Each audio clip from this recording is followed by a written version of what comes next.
झाला, आम्ही दिलेल्या शब्दाला तुम्ही मान्य केला। हा कार्यक्रम लाईव्ह मीडियाचे हे ज्वलंत उदाहरण आपल्या डोळ्यासमोर ठेवून आपल्या वय न गाठता, वयाची तमन्ना बाळगता, शरीराची तमन्ना बाळगता या ठिकाणी सातत्यानं जे सामाजिक चळवळीमध्ये आग्रहाचं काम करतात त्या सर्व बांधवांना माझा क्रांतिकारी जय हिंद। आपण सर्वजण सर्वांना सूचना राहील, सर्व माता पित्यांना या ठिकाणी सूचना आहे, हा कार्यक्रम आमच्यासाठी नाही तर तुमच्यासाठी आहे। हा एवढा टाहो फोडून तुम्हाला जर सातत्याने 4.5 महिन्याचा वेळ या ठिकाणी दिलेला आहे। कुठल्याही गोष्टीची तमन्ना बाळगता एक सामाजिक उपक्रम म्हणून या ठिकाणी घरच्या सर्व कामावर बोलदा पाडून या ठिकाणी आम्ही आपलं आयुष्य या ठिकाणचं 4 महिन्याचं हे तुमच्यासाठी दिलेलं आहे। याच्यातून तुम्ही कितपत काय बोध घ्यायचा काय नाही हे तुम्हाला प्रमुख भंतेजी सांगतील। त्या अगोदर आपल्याला मी जास्तीचा वेळ न घेता भंतेजीला विनंती करतो, प्रमुख मान्यवरांना विनंती करतो, तथागत भगवान बुद्ध डॉक्टर बाबासाहेब आंबेडकर या महान अशा महापुरुषांच्या विचाराचे या ठिकाणी आपण आणि प्रतिमांचं पूजन करावं। त्यानंतर मी आदरणीय साना भालेराव सर यांना विनंती करतो, पूजा झाल्याच्या नंतर भंतेजीला याचना करावी। याचना केल्याच्या नंतर भंतेजीला पुन्हा विनंती करतो की आम्हा सर्वांना त्रिसणासह पंचशील द्यावं। त्यानंतर आपल्या सर्वांना सूचना राहील, वाचक आणि सूचकाच्या वतीने फक्त 5 ते 10 मिनिटाचा ग्रंथाचं पठण होईल आणि त्यानंतर पुढचा जो कार्यक्रम आहे त्या नियमानुसार होईल। सर्व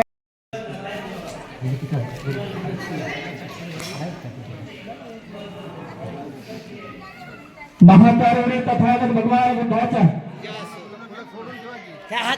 तथागत भगवान बुद्धाचा, तथागत भगवान बुद्धाचा, तथागत भगवान बुद्धाचा, डॉक्टर बाबासाहेब आंबेडकरांचा, डॉक्टर बाबासाहेब आंबेडकरांचा भंते शीलरत्न हे एक सामाजिक कत्तं सब अपराधं क्षमतु मे भन्ते, द्वितीयंपि ओकाश वन्दामि भन्ते, द्वारतयन कत्तं सब अपराधं क्षमतु मे भन्ते, तृतीयंपि ओकाश वन्दामि भन्ते, द्वारतयन कत्तं सब अपराधं क्षमतु मे भन्ते, ओकाश अहं भन्ते, ईशरणेन सद्दि पंचशीलं धम्मं याचामि, अनुगं कत्वा शीलं देत मे भन्ते, द्वितीयंपि ओकाश अहं भन्ते, ईशरणेन सद्दि पंचशीलं धम्मं याचामि, अनुगं कत्वा शीलं देत मे भन्ते, तृतीयंपि ओकाश अहं भन्ते, ईशरणेन सद्दि पंचशीलं धम्मं याचामि, अनुगं कत्वा शीलं देत मे भन्ते।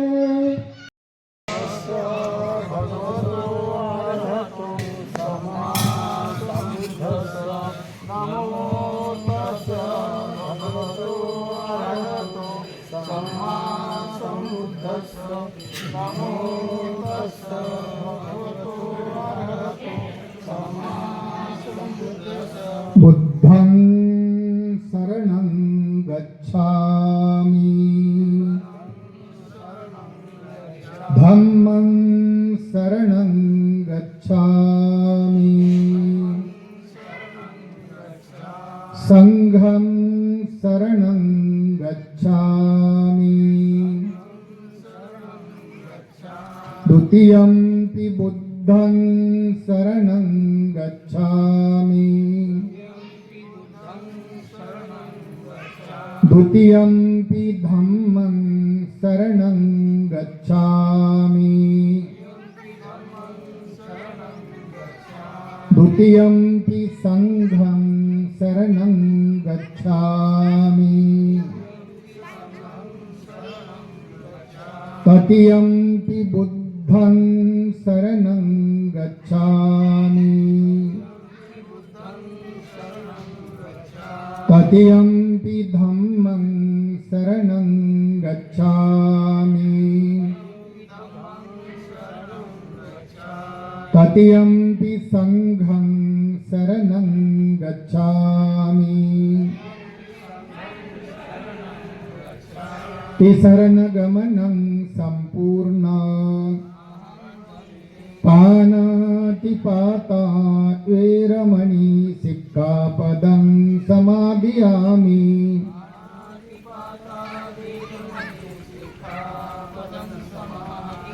अदिन्नदान वेरमणि सिक्खापदं समादियामि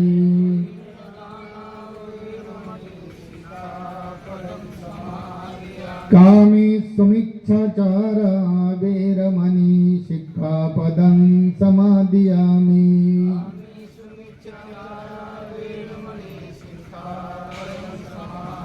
मुस्सावादा वेरमणि सिक्खापदं समादियामि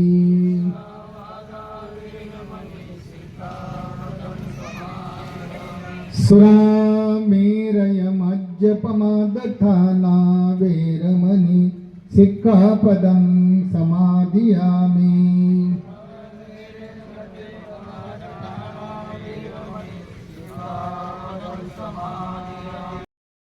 खोलायचे प्लेट मध्ये ठेवायचे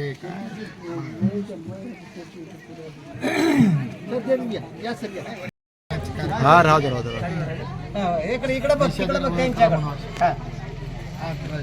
ठेवा बाबा हा ठेवा ठेवा सांगा पहिलं पुरी लग्न लावणारे हेच ठेवा काय नाव आहे यांचं विठ्ठल इरबानी खाते बर ठीक आहे वाज वा फुलं वा त्याने म्हणतो माणूस सारच पाठ बुद्धिवान सारच पाठ हिंदूच अतिशय आनंद आहे. तुमच्यासाठी आम्ही व्यवस्था केलेली आहे. तुम्ही दिलेल्या शब्दाला दिलेल्या विनंतीला मान देऊन या ठिकाणी पूज्यपदांचा शीलरत्न ठेवून त्यांच्या समवेत सर्व पदाधिकारी आणि विशेषतः मुदखेड येथून आलेले सर्व महिला मंडळ सर्वांचे नाव स्वागताच्या वेळेस घेईल. जास्तीचा वेळ घेणार नाही. पूर्ण ग्रंथ वाचन झालं नियमाला बंधन असतं. त्या नियमानुसार फक्त 5 मिनिटाचा वेळ घेणार आहे. बाकीच्यांचा सन्मान आहे. भिक्खू संघाचं त्या ठिकाणी सर्वांना प्रवचन आहे. त्यानंतर प्रमुख मार्गदर्शनाला प्रत्येकाला 2-2 ते 3-3 मिनिटाचा वेळ असेल. आम्हीच सांगावं, आम्हीच वाचावं, किती दिवस सांगावं हे सांगता सांगता आपल्या सर्वांना ऐकलंय. जवळच्या परिसरात बुधाने त्यांचा धम्म या ग्रंथाचं मी विशेषतः या ठिकाणी मॅडमचं स्वागत करेल की यांनी सातत्यानं 3 महिन्याचा वर्षवास या बाईने स्वतःहून त्या ठिकाणी सर्व महिला मंडळाला सोबत घेऊन हा ग्रंथाचं वाचन केलं. पुन्हा एकदा या महिलांसाठी उभं टाकावं मॅडम. आपण या ठिकाणी शेवाळे मॅडम यांनी अतिशय महत्वपूर्ण बुद्धाने त्यांच्या धम्म ग्रंथाचं स्वतः वाचायचं स्वतः सांगायचं हे काम केलं. त्याबद्दल मुदखेडच्या वतीनं आणि आमच्या गावच्या वतीनं मी एक महिला म्हणून या नात्यानं आपल्या मनापासून स्वागत करतो. बुद्धाने त्यांच्या धम्म या पवित्र अशा ग्रंथासाठी उपस्थित सर्व बांधवांचंही मनापासून स्वागत करतो. तुम्हाला बोलताना आम्हाला बराचसा वेळ आहे परंतु उचित वाटत नाही. त्यामुळं प्रमुख या ठिकाणी बुद्धाने त्यांचा धम्म या ग्रंथाकडे वळतो. भाग त्या ठिकाणी आपण 7व्या खंडातला भाग 3 यामधल्या रक्षेसाठी संघर्ष यासाठी एक 5 मिनिटामध्ये याचं वाचन होईल. त्यासाठी आपण आपल्याला विनंती राहील की हा भाग पूर्णत्व झाला. एकच फक्त पेज आपण ठेवलेला आहे. त्यामुळं आपल्याला विनंती आहे आपण त्या ठिकाणी आम्हाला ऐकून त्या ठिकाणी आमच्या काही चुका झाल्या असतील तर निश्चितच आम्हाला आपण वेळीच सांगावं. आणि त्या ठिकाणी माणूस हा चुकत असतो आणि कुठलाही माणूस चुकतच नाही, तो माणूसच नसतो. कारण चुकता चुकता काही माणसं घडत असतात.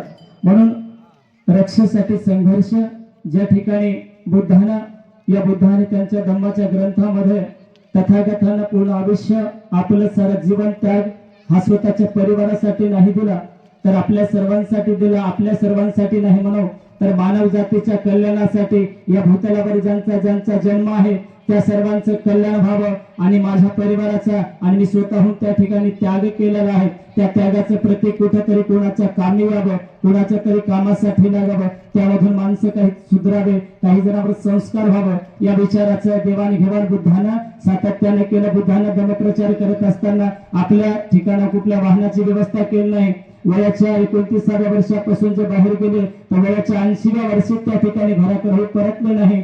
कारण की सातत्यानं हा धर्मप्रचार त्याने वास्तव्यात या संपूर्ण जगाच्या कानाकोण्यामध्ये नेत असताना भारताचं ज्यावेळेस जम्बूद्वीप हे नाव त्या ठिकाणी बुद्धाच्या कालामध्ये त्या प्रत्येकाच्या ठिकठिकाणी गेलं आणि बुद्धाने त्या पद्धतीने गेलं. या वचनाचा संदर्भ थोडासा वाचून या ठिकाणी समारोपीय कार्यक्रमाकडे वळणार आहोत. रक्षेसाठी संघर्ष.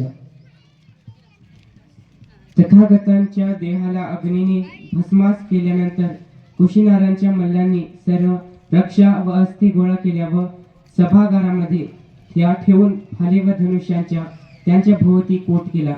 कोणी त्या सर्व किंवा त्यांचा अंश चोरू नये म्हणून तिथे पहारा बसवला.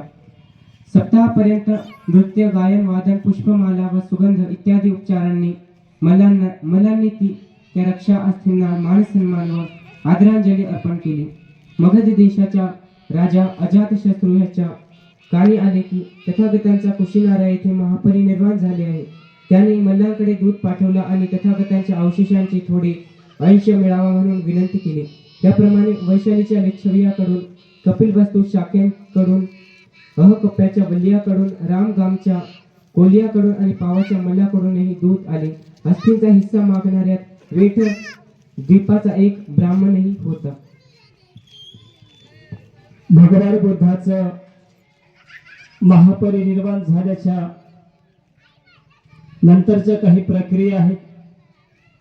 बुद्धाचं महापरिनिर्वाण झाल्याच्या नंतर त्या ठिकाणी तथागताच्या देहाला अग्नी देण्यात आली आणि अग्नी देण्यात आल्याच्या नंतर बुद्धाचं जे प्रेत आहे त्या अग्नीमध्ये भस्मसात झालं, जळालं. ते केल्याच्या नंतर कुशीनाराच्या मल्लाने, ज्या ठिकाणी कुशीनाराच्या मल्लाकडे बुद्ध त्या काळामध्ये वास्तव्यात होते, मल्लाने त्या ठिकाणी त्या वस्तूची रक्षा केली आणि त्या ठिकाणी बुद्धाच्या जे अस्थी आहेत, जे आपण म्हणतो की आपल्या जीवनात आपण आपल्या घरातला कुठला व्यक्ती मेल्याच्या नंतर त्या ठिकाणची राख असेल, ते हाडे असतील, ते सर्व एकत्र जमा करतो. ते जमा करत असताना तशाच पद्धतीच्या ज्या अनुषंगाने या ठिकाणी त्या अस्थी बुद्धाची गोळा करण्यात आली आणि गोळा करण्यात आल्याच्या नंतर एक सभागृह, ज्या पद्धतीनं जे वास्तविकता त्या ठिकाणी सभागृह एकोप्याने सर्व समाज त्या ठिकाणी राहत असतो, त्या ठिकाणी राहत असताना त्या सभागृहामध्ये सर्व अस्थी या ठिकाणी त्या आणल्या आणि ठेवून दिल्या.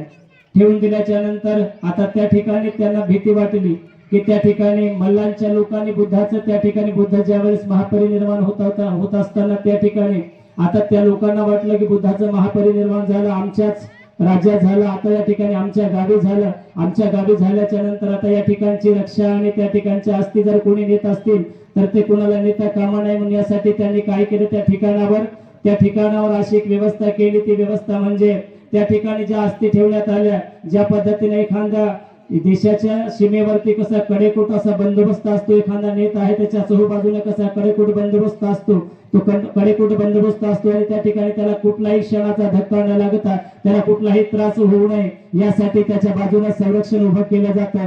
त्याच पद्धतीने हे संरक्षण या ठिकाणी या अस्थीसाठी केलेलं आहे. ही अस्थी कोणीही नेऊ नये असे मल्लाच्या लोकांना वाटलं आणि ही अस्थी जर कोणी नेली तर आमचं अस्तित्व काय राहील असं त्या ठिकाणच्या काही बांधवांना वाटलं. असं काही त्या ठिकाणच्या बांधवांना वाटलं असेल का शांततेत मिटेल. लोक तर त्या ठिकाणी एकमेकाच्या अंगावर शिरछेद करण्याला तयार होते, एकमेकाला मारायला तयार होते, एकमेकाच्या त्या ठिकाणी काही ना काही उद्ध्वस्त करायला तयार होते. एकाला वाटलं मलाच भेटावं, दुसऱ्याला वाटलं दुसऱ्याला भेटावं. अशा परिस्थितीमध्ये बघा ब्राह्मण मध्यस्थी झाला. आज ब्राह्मणाचा विरोध आपण करतोय. बुद्धाच्या काळामध्ये सर्वात प्रथमतः धम्माची दीक्षा सर्वात जास्ती जर कोणी घेतली असेल तर ब्राह्मण लोकांनी घेतली. आजही बुद्धाचे विचार आपल्याही पेक्षा दाट शक्यतेनं ब्राह्मणाच्या घरात रुजवले जातात. ते काहासाठी रुजवले जातात, ज्यावेळेस ज्या मातेच्या पोटी तिच्या उदरामध्ये बाळ असतं, त्या बाळाला खऱ्या अर्थानं जे संस्कार द्यायचं असतं, त्या मातेच्या घरामध्ये ज्या ठिकाणी कुठलाही देव नसतो त्या ठिकाणी तथागत भगवान बुद्धाची प्रतिमा, डॉक्टर बाबासाहेब आंबेडकरांची प्रतिमा, ती त्यावेळेस ते गर्भातलं बाळ आहे त्यावेळेस ती बुद्धाच्या अंगाईनं त्या ठिकाणी बाळाला संगोपन करत असते. त्याच वेळेस त्या बाळावर संस्कार पडतात. ते बाळ ज्यावेळेस जन्माला येतं त्यावेळेस जन्माला आल्याच्या नंतर बोट दाखवून त्याला जसं कळतं तसं बोट दाखवून त्या ठिकाणी त्या बाळाला सांगते तुला भविष्यात व्हायचं असेल तर ते डॉक्टर बाबासाहेब आंबेडकरांसारखं, त्यानंतर तुला भविष्य जर जगायचं चांगलं असेल तथागत भगवान बुद्धासारखं जग. कुठंतरी तो शब्द त्या लेकराला लहानपणी रुचला असतो आणि रुचल्याच्या नंतर त्या ठिकाणी खऱ्या अर्थानं सर्वात जास्त जर कोण IPS अधिकारी असतील तर ते ब्राह्मणाचे आहेत आणि कारण त्यांना त्या ठिकाणच्या संस्काराची जाणीव होत असते. आरोग्य कार्यक्रम या ठिकाणी पहिलं सत्र समाप्त होत आहे. प्रतिज्ञा देऊन या कार्यक्रमाचं समारोप आहे.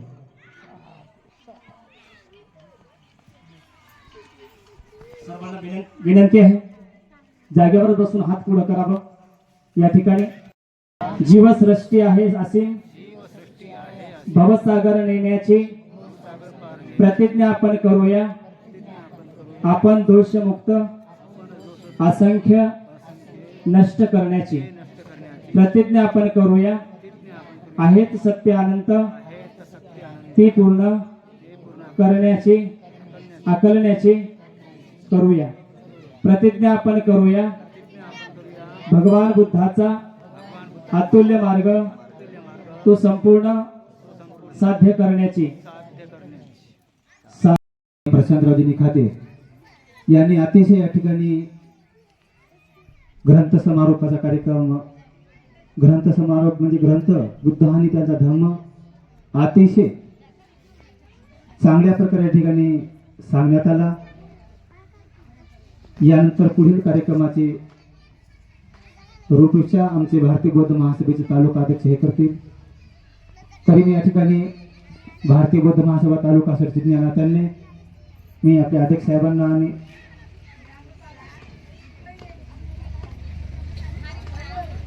आदित्य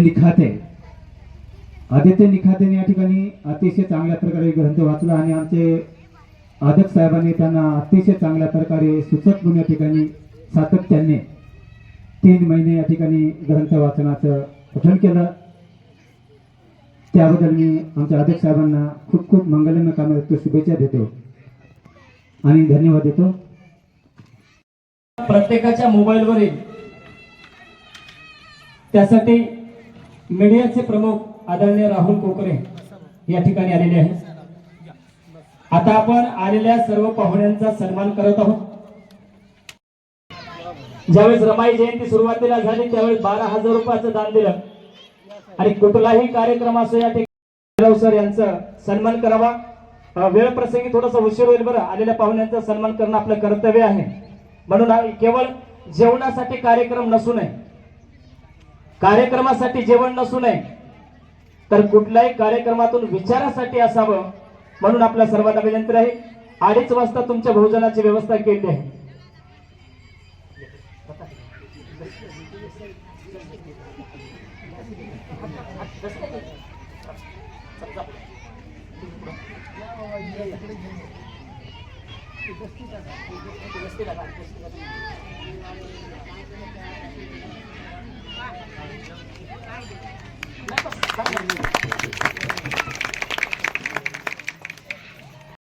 विनंती आहे आपण पुढे यायचं आहे.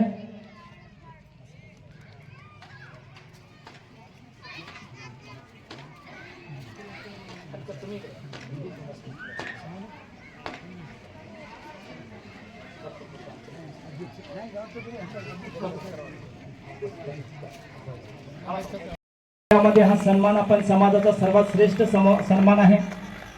जीवनपणामध्ये म्हातारला अनेक सन्मान मिळतात. यानंतर या कार्यक्रमाला प्रमुख पाहुणे म्हणून आदरणीय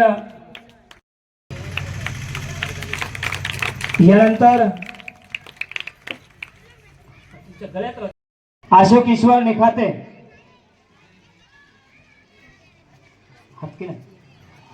त्यानंतर शेषराव कचरू निखाते. चला लवकर.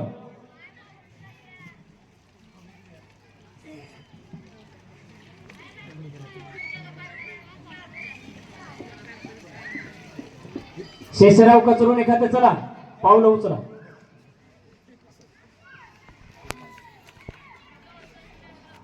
पुढचा सन्मान करण्यासाठी काल परवाच नव्यानं मुख्याध्यापक म्हणून रुजू झालेल्या जिल्हा परिषद शाळेचे सहशिक्षकातून मुख्याध्यापक हे आमच्यासाठी अतिशय महत्वाची आणि मानाची बाब आहे.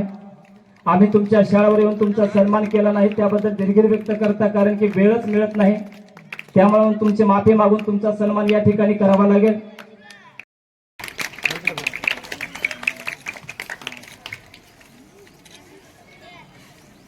म्हातारच आहे पण समाजाची चळवळ फार महत्वाची असते. ते म्हणजे आमचे श्रीरंग मामा भिसे यांचं स्वागत करण्यासाठी शरद मानिका निखाते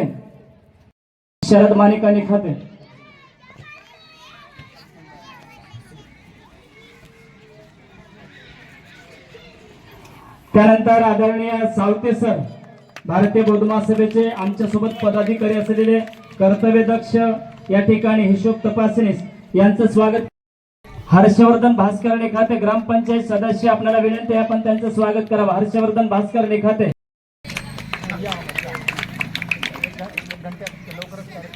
पण करून एवढं महत्वाचं काम करणारे म्हणजे आदरणीय राहुल कोकरे सर.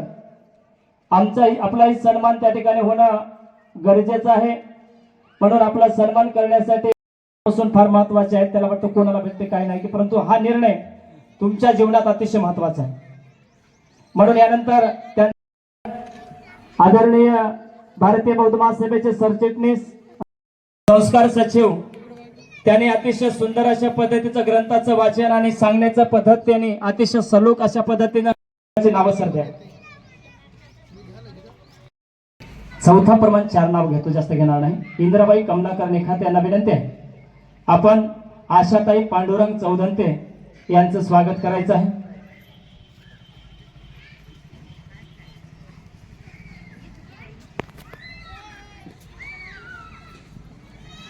त्यानंतर वैशालीताई पांडुरंग चौधंते अर्थात शेवाळीताई यांचं स्वागत करण्यासाठी त्या कोपऱ्यातून घेतो आहे पंचशिला पुंडलिक निखाते.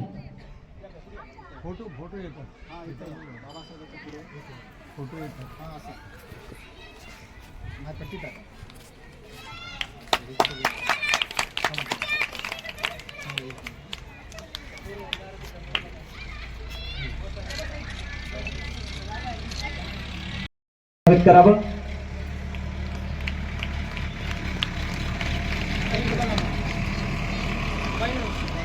आणि त्यानंतर एक व्यवस्था आन मान कोणी राग मारू नये. 4ही घटकांना स्वागत केलं. आपलेच नातेवाईक आहेत, यामुळे सर्वांनी समाधान मानायचं आहे.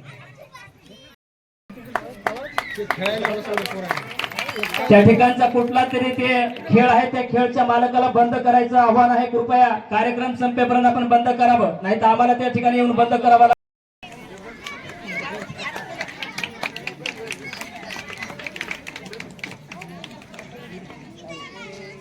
साठी ऋतिक गवारे यांचं स्वागत करण्यासाठी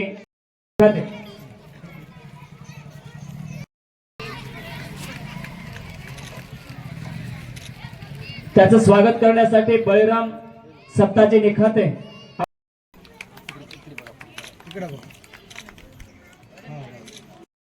मी तुम्हाला मंद म्हणून असं वाटू नये का, तर ते शोभून दिसणार आहे, ते कार्यक्रमाचं रूपक आहे.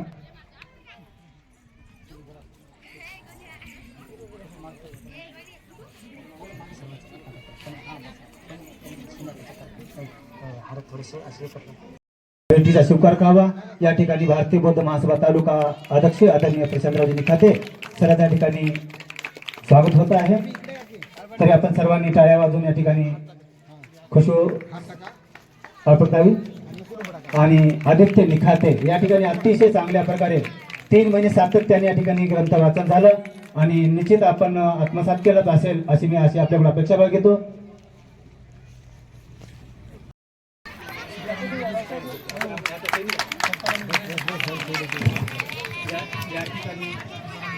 आदरणीय सीताराम गुरुजी, तसेच या ठिकाणी सर्व ज्येष्ठ उपासक आदरणीय प्रशांतरावजी निखाते सर या ठिकाणी सातत्याने कोणत्याही धार्मिक क्षेत्रामध्ये कोणत्याही गावामध्ये भारतीय बौद्ध महासभा तालुका अध्यक्ष आदरणीय प्रशांतराव निखाते सर या ठिकाणी कार्याची पोचपाती आपल्या सर्वांना पाहायला मिळत आहे. ठिकाणी आमच्या खडके सरांच्या वतीने या ठिकाणी आपल्या अध्यक्षाचं स्वागत होत आहे.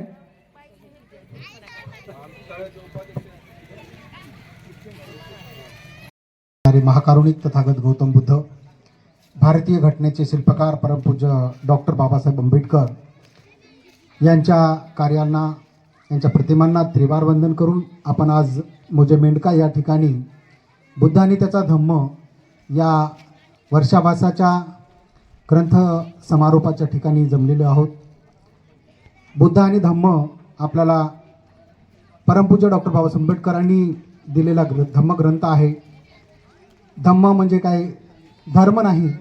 आणि आपण जर आपल्या लहान लहान या ठिकाणी जमलेल्या बालकांना, आपल्या उपासक उपासिकेंना जर धम्म 3 महिने या ठिकाणी जर आपण वाचून दाखवलं असेल, त्याचं विश्लेषण करून सांगण्यात आलेलं असेल, तर त्या धम्मग्रंथामधून आपण काय घ्यायचं, तर त्या धम्मग्रंथातून एकच गोष्ट घ्यायची की त्याग करून आपण ज्या गोष्टी मिळवू शकतो त्या युद्ध करून मिळू शकत नाही.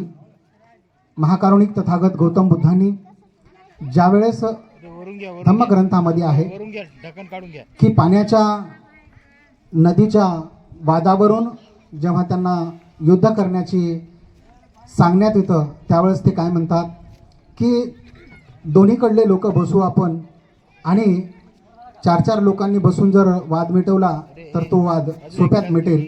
अशा पद्धतीनं मध्यम मार्ग सांगण्याचं काम लोकांना केलं. त्यावेळेस त्यांनी ते ऐकलं नाही आणि राजाच्या विरोधात किंवा घरच्यांच्या विरोधात किंवा कुणाच्याही विरोधात जेव्हा एखाद्या वेळेस जावं लागतं, त्यावेळेस त्याचे सगळ्यात जास्त चटके खरं बोलणाऱ्यालाच सहन करावे लागतात. त्याच पद्धतीनं महाकारुणिक तथागत गौतम बुद्ध यांनाच शिक्षा झाली आणि ती शिक्षा त्यांना 2-3 प्रकारे सांगण्यात आली. त्यांनी मी स्वतः या राजाचा त्याग करून जातो, वनवास त्यांनी स्वतः स्वीकारला आणि घरच्यांच्या परवानगीनं, राजाच्या परवानगीनं आणि स्वतःच्या परवानगीनं त्यांनी युद्ध नको, आपण बुद्ध हवा आता जे म्हणतो आहे ते त्या त्याग केलेल्या घटनेवरून महाकारुणिक तथागत गौतम बुद्ध ज्या ठिकाणाहून निघतात त्या ठिकाणी त्यांची आई वडील, एक राजपद असते, खूप मोठा राजवाडा असतो, खाण्यासाठी लेवण्यासाठी अशी गडगंज संपत्ती असताना सगट ते स्वतःच्या सर्वस्वाला सोडून, एवढंच काय तर आपली अर्धांगिनी लहान बाळ राहुल यांना सोडून बाहेर निघतात. ते कशासाठी, तर या जगामध्ये दुःख आहे आणि हे युद्ध, हे मनामध्ये आलेले वाद का मिटत नाहीत याचं कारण काय शोधण्यासाठी जातात. आणि जेव्हा महाकारुणिक तथागत गौतम बुद्ध बाहेर जातात त्यावेळेस त्यांना माहीत होतं की दुःख खूप मनामध्ये आहे, आपल्या विचारामध्ये आहे आणि जर समजा आपल्या विचारानं, आपल्या मनानं दुःख मानायचं नाही ठरवलं तर दुःख फार लवकर आपलं हलकं होतं. आणि त्याच महाकारुणिक तथागतांनी जेव्हा राजवाडा सोडून बाहेर गेल्यानंतर जे युद्ध पाण्यासाठी होणार होतं ते युद्ध झालेलं नाही. म्हणजे बुद्धांनी जर त्याग केला नसता तर युद्ध झालंच असतं. आणि युद्ध झालं तर तुम्हालाही माहीत आहे की युद्धामध्ये सगळ्यात जास्त आर्थिक हानी, मानवहानी आणि ज्या काही गोष्टी आपल्याला निर्माण करायच्या असतात किंवा निर्माण झालेल्या असतात त्या सगळ्या त्या ठिकाणी नाश होत असतात. युद्धाचं जगाला ताजं उदाहरण पहिलं महायुद्ध, दुसरं महायुद्ध. आता तुमच्यापैकी किती जणांना माहीत आहे की जागतिक युद्ध होतात, ते युद्ध पुस्तकं आपल्या धम्म आणि काय म्हणतात त्याला धम्म परिषदमध्ये मिळतात. बाबासाहेब आंबेडकरच्या जयंतीच्या टायमाला, बुद्ध जयंतीच्या टायमाला छोटे छोटे पुस्तकं 20 रुपये, 50 रुपये, 100 रुपये मिळतात.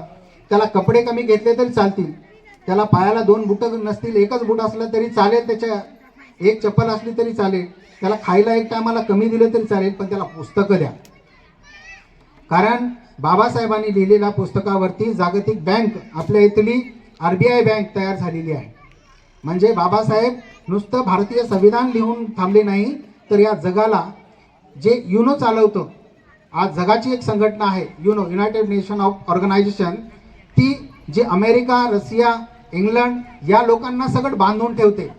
त्या कायद्याच्या पुढं त्यांनाही जाता येत नाही, युद्ध करता येत नाही, तर 4 लोक बसून, 4 देश बसून त्यांना काय करावं लागतं, त्या ठिकाणी की चर्चेतून विषय मिटवावा लागतो. त्याच पद्धतीनं आपल्या घरचाही विषय असल्या आपल्या मुलांना वाटलं पाहिजे की बाबासाहेब आणि गौतम बुद्धाने सांगितले की आपण बसून विषय मिटवला पाहिजे. किंवा एखादी वेळेस आपलं नुकसान झालं तरी सहन व्हावं, त्याला कधी कधी आपल्याला नुकसान झालं तरी चालेल, पण दुसऱ्याचं नुकसान करतो मी हा त्याच्यात उद्रेक भाव आला नाही पाहिजे. आणि जो या दिवशी त्याच्या मनामध्ये आला तो खरं बुद्ध झाला. या केवळ बुद्धातच बुद्ध असतात असं नाही, तर जो कोणी तोटा खात नाही, जो कोणी खोटं बोलत नाही, जो कोणी व्यभिचार करत नाही, जो कोणी चोरी करत नाही. हा ज्याच्या अंगामध्ये गुण आला, त्याच्या अंगात पंचशील आलं, तो बुद्ध आला. म्हणून बाबासाहेब म्हणतात की मी भारताला बुद्धमय केल्याशिवाय राहणार नाही. आणि आता या भारतामध्ये मला तर वाटते 99% लोकांना दारू पिऊन आपल्या घरात कोणीतरी यावा असं वाटत नाही, कारण त्यानं खूप सत्यानाश केला आहे. खोटं बोलून भांडणं लावणाऱ्याची संख्या आता ते हायकोर्टही कदरले, एवढे केसेस त्याच्याकडे पडून आहेत की कोणं काढावं. तर त्याच्यासाठी आपल्याला 99% लोकांना पंचशील पालन करणं आवश्यक झालंय. आणि आता मेनका या गावामधून तर मी पाहतोय खूप समता सैनिक दलामध्येही आणि भारतीय बौद्ध महासभेचं अध्यक्षपद तालुक्याचं तुमच्या गावाकडे असल्यामुळं तुमच्या गावाला जेवढा मनावा तेवढा धम्म या ठिकाणी कळालेला आहे. फक्त एकच गोष्ट करा माय मावल्यांनो, आपले लेकरं बिघडत आहेत, त्यांना फक्त शाळेत गेल्यानंतर पुस्तक वाचायला, लिहायला आणि बोलायला चांगलं शिकवा, जे करून पुढे जाऊन ते चांगले अधिकारी होतील, चांगल्या शाळेमध्ये शिकतील आणि आपल्या आईवडिलांना ओळखतील. एवढं बोलून मी माझे 2 शब्द संपवतो. या ठिकाणी आपल्या महाकारुणिक तथागत भगवान गौतम बुद्ध, भारतीय घटनेचे शिल्पकार डॉक्टर बाबासाहेब आंबेडकर, आजचे पूज्य भंतेजी, तसेच या स्टेजवर मान्यवर सर्व मंडळी, माजी सरपंच साहेब, सर्व उपासक उपासिका, तुम्हाला सर्वप्रथम महिलांना जय भीम करतो. कारण का तर आज चूल आणि मूल सोडून आज एवढ्या संख्येनं घरच्या माणसाला कोणाला न जुमानता या ठिकाणी पुरुषापेक्षा महिलाची संख्या जास्त आहे. म्हणून तुम्हाला बाबासाहेबांचे विचार समजले हे मी म्हणतो. काय दशा होती हो आपली, किती बाबासाहेबाच्या काळामध्ये होते. बाबासाहेब म्हणतात आई ग भीमाई, आई ग भीमाई, काय सांगू तुला, दूर दूर शाळेत बसवीची मला. दूर बसून शिकले बाबासाहेब. आज जगामध्ये बाबासाहेबांचं नाव आहे. आज जगामध्ये बाबासाहेब चमकारे. अमेरिकेमध्ये 19 फुटाचा पुतळा वॉशिंग्टन शहरामध्ये बाबासाहेबांचा नाव मानलेला आहे. मित्र, आज या भारत देशामध्ये सगळे कोण लोक मोठे मोठे झाले ते बाबासाहेबांच्या राज्यघटनेमुळे झाले. आज भारत देशाची प्रतिभाबाई पाटील ही उपराष्ट्रपती पदावर होती. आज इंदिरा गांधी पंतप्रधान झाल्या. आज द्रौपदी मुर्मूची बाई आज राष्ट्रपती झाली भारताची. हे पुण्याची पुणे आहे, हे डॉक्टर बाबासाहेब आंबेडकरांचे आहे. म्हणून मला महिलांना विनंती करायची आहे की तुम्ही चूल आणि मूल याच्याकडे आता लक्ष देण्यापेक्षा मुलाला शिकवा, मुलींना शिकवा, विद्वान करा. विद्येशिवाय दुसरा पर्याय नाही. विद्या हे वाघिणीचं दूध आहे. जो कोणी प्राशन करील तो गुरगुरल्याशिवाय राहणार नाही. पण आमच्या बांधवाला विनंती आहे की दुसरं दूध पिऊन गुरगुर करू नका. इतके 3 महिने पुस्तक वाचवलं, त्याचा अभ्यास केला, आमच्यापेक्षा तुम्हाला जास्त करा. मला वाटते की हे भगवान, अरे इस धरती पर तो बदनसीब और कमजोर औरत को मत पैदा कर. हे भगवान, इस धरती पर तो कमजोर और बदनसीब औरत को मत पैदा कर. अरे तुझे पैदा करना है तो इसकी रक्षा कर, वरना तुझे पैदा करने का कोई अधिकार नहीं. तर हे अधिकार कोणी मिळवून दिले? डॉक्टर बाबासाहेब आंबेडकरांना मिळवून दिले. तर सगळं कुणाला मिळालं? पहिलं मुलीला शिक्षण नव्हतं, मुली शाळेत जात नव्हत्या. आता बघा तुम्ही, मुली सर्व खात्यामध्ये सगळ्या याच्यामध्ये जगामध्ये भारताच्या बाहेर जाऊन मुली नोकरी करायला. आता पहा तुम्ही, अशा पोलीस खात्यामध्ये मुली नोकरी करतात. एक माणूस सांगतो तुम्हाला थोडक्यामध्ये, तुमच्याला मरगण्यासारखं वाटत गुंड झाल्या. म्हणून एक सांगतो तुम्हाला की एक मुलगी पोलीस होती आणि संध्याकाळच्या वेळा घरला आली. याला विचारायला 10-20 रुपये द्यावं आणि यानं सर घरचं करून ठेवावं. बाईने यावं, अहो 1 गिलास पाणी घ्या. परत गेलं की यांना पाणी आणून दिलं. कारण काय यानं 12 वर्षे 12वी निघायला आहे. की बाई नोकरीची बाई आली, परत पाणी पिली बाई. हा म्हणे आज काय करू स्वयंपाक, म्हणे मी खूप थकलो, म्हणे नको कडे म्हणे काही करू गो स्वयंपाकात, मी लई थकलो. कशामुळे थकला? म्हणजे तुझे भांडे घासून. मुलांनो, हे लक्षात घ्या. आता जर तुम्ही शिकले नाही तर महिलांना नोकऱ्या लागतील आणि तुम्हाला त्याच्या मागे हिंडावं लागेल. म्हणून हे विद्या हे वाघिणीचं दूध आहे म्हणून तुम्ही शिकलंच पाहिजे.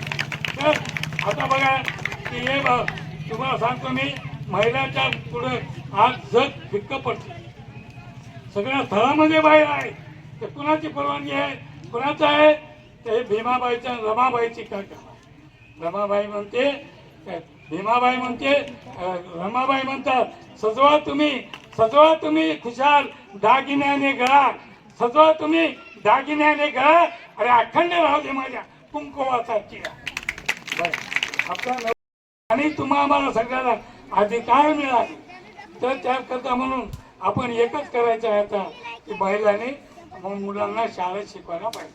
शिक्षणाशिवाय दुसरा पर्याय नाही. शिक्षण हे सगळ्यात श्रेष्ठ आहे. ज्याच्या गतीमुळे शिकतील ते भाग्याला. तर मला एक म्हणायचं आहे की आता महिलांनी धम्माकडे लक्ष दिलं पाहिजे. आपण बौद्ध धर्म आपला जगात श्रेष्ठ आहे. जग आपल्याकडे पाहिलं पाहिजे की हे बौद्धाचे माणसं आहेत, याला कोणी काही म्हणू नाही. हे खरोखर निर्मळ वागतात, चांगलं वागतात.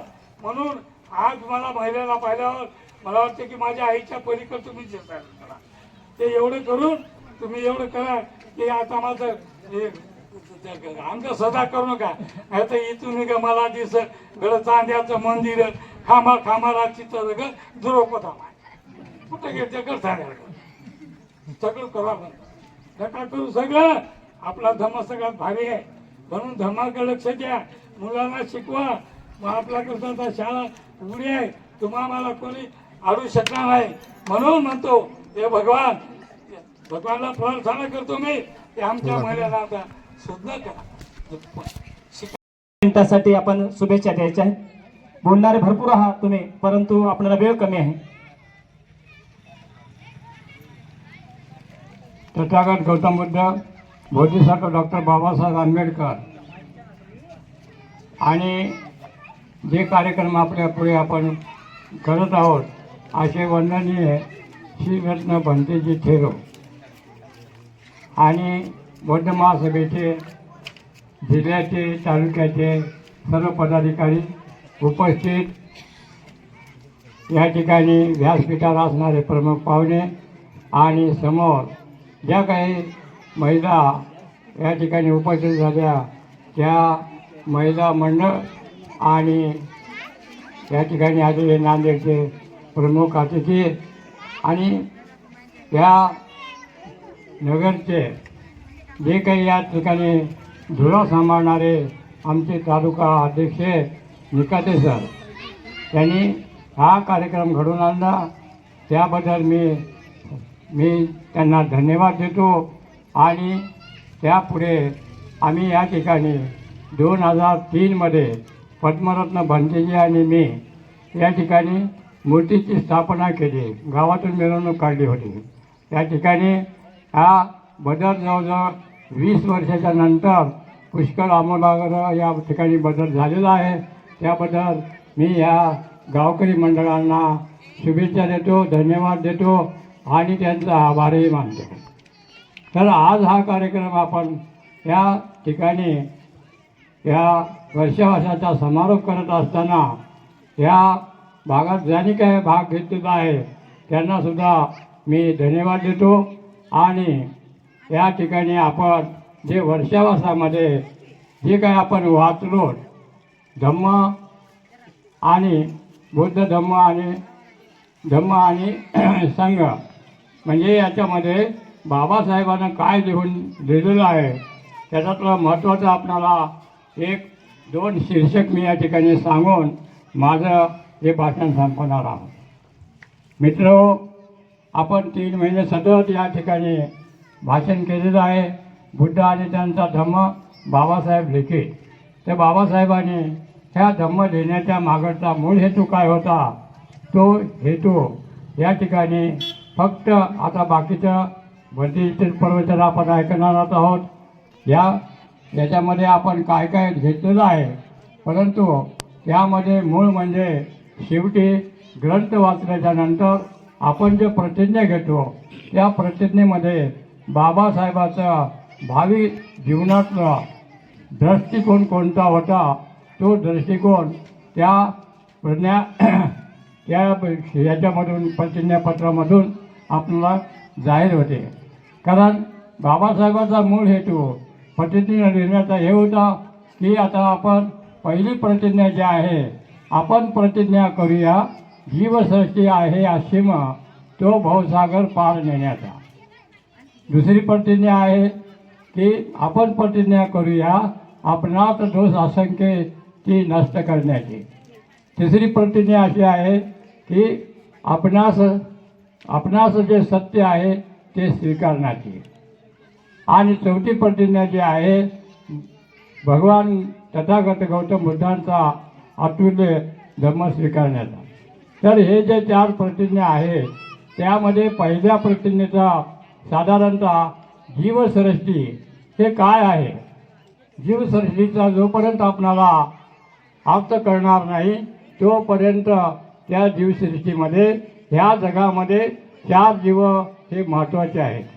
त्यामध्ये पहिला जीव आहे वनस्पती, दुसरा जीव आहे वनस्पतीवर जगणारे कीटक आणि पशु पक्षी प्राणी, आणि तिसरा जीव आहे आपण हे जे काही जगातले जे काही आपले पाळीव प्राणी जे आहेत जवळचे तर ते प्राणी, आणि चौथा जीव आहे आपण जे काही जगामध्ये राज्य करणारी जी मंडळी आहेत ते मानव, मग ते स्त्री असो का पुरुष असो.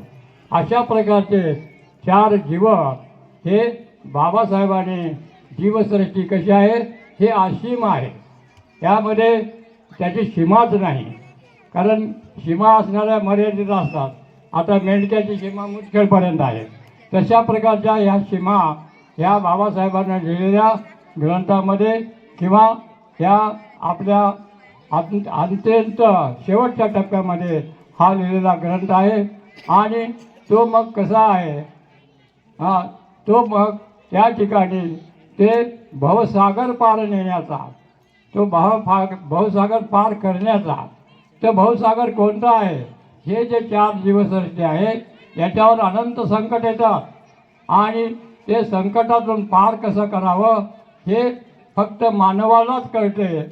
आणि इतर पशु पक्षी प्राणी हे कीटक त्यांनी त्यांच्या परिणय करतील, परंतु मानव त्याच्यावर विचार करतो. या ठिकाणी आता एक वक्त्याने सांगितलं की पहिलं महायुद्ध आणि दुसरं महायुद्ध त्यामध्ये अतोनात नुकसान झालं दोन्ही महायुद्धामध्ये.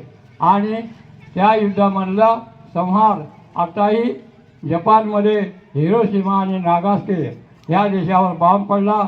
अजूनही त्या ठिकाणची वनस्पती उगवत नाही, पक्षी येत नाही, म्हणजे हे सारे जीवसृष्टी त्या ठिकाणी नष्ट झाली. म्हणून बाबासाहेबांना हा ग्रंथ लिहिताना फार दूरदृष्टीचा विचार केलेला आहे की जीवसृष्टी असीम आहे आणि तो भवसागर आहे. तो भवसागर फक्त मानवाला पार करायचा आहे. म्हणून यात आणि दुसरं अजून एक भावी जीवन मनुष्याचं कसं असावं, कारण समाजाचा त्यांनी अभ्यास पुष्कळ केलेला आहे.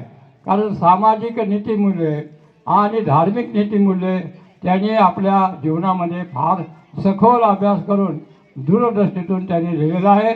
माझा समाज कसा आहे हे तुम्हाला त्याची माहिती आहे, सर्व आता सांगते.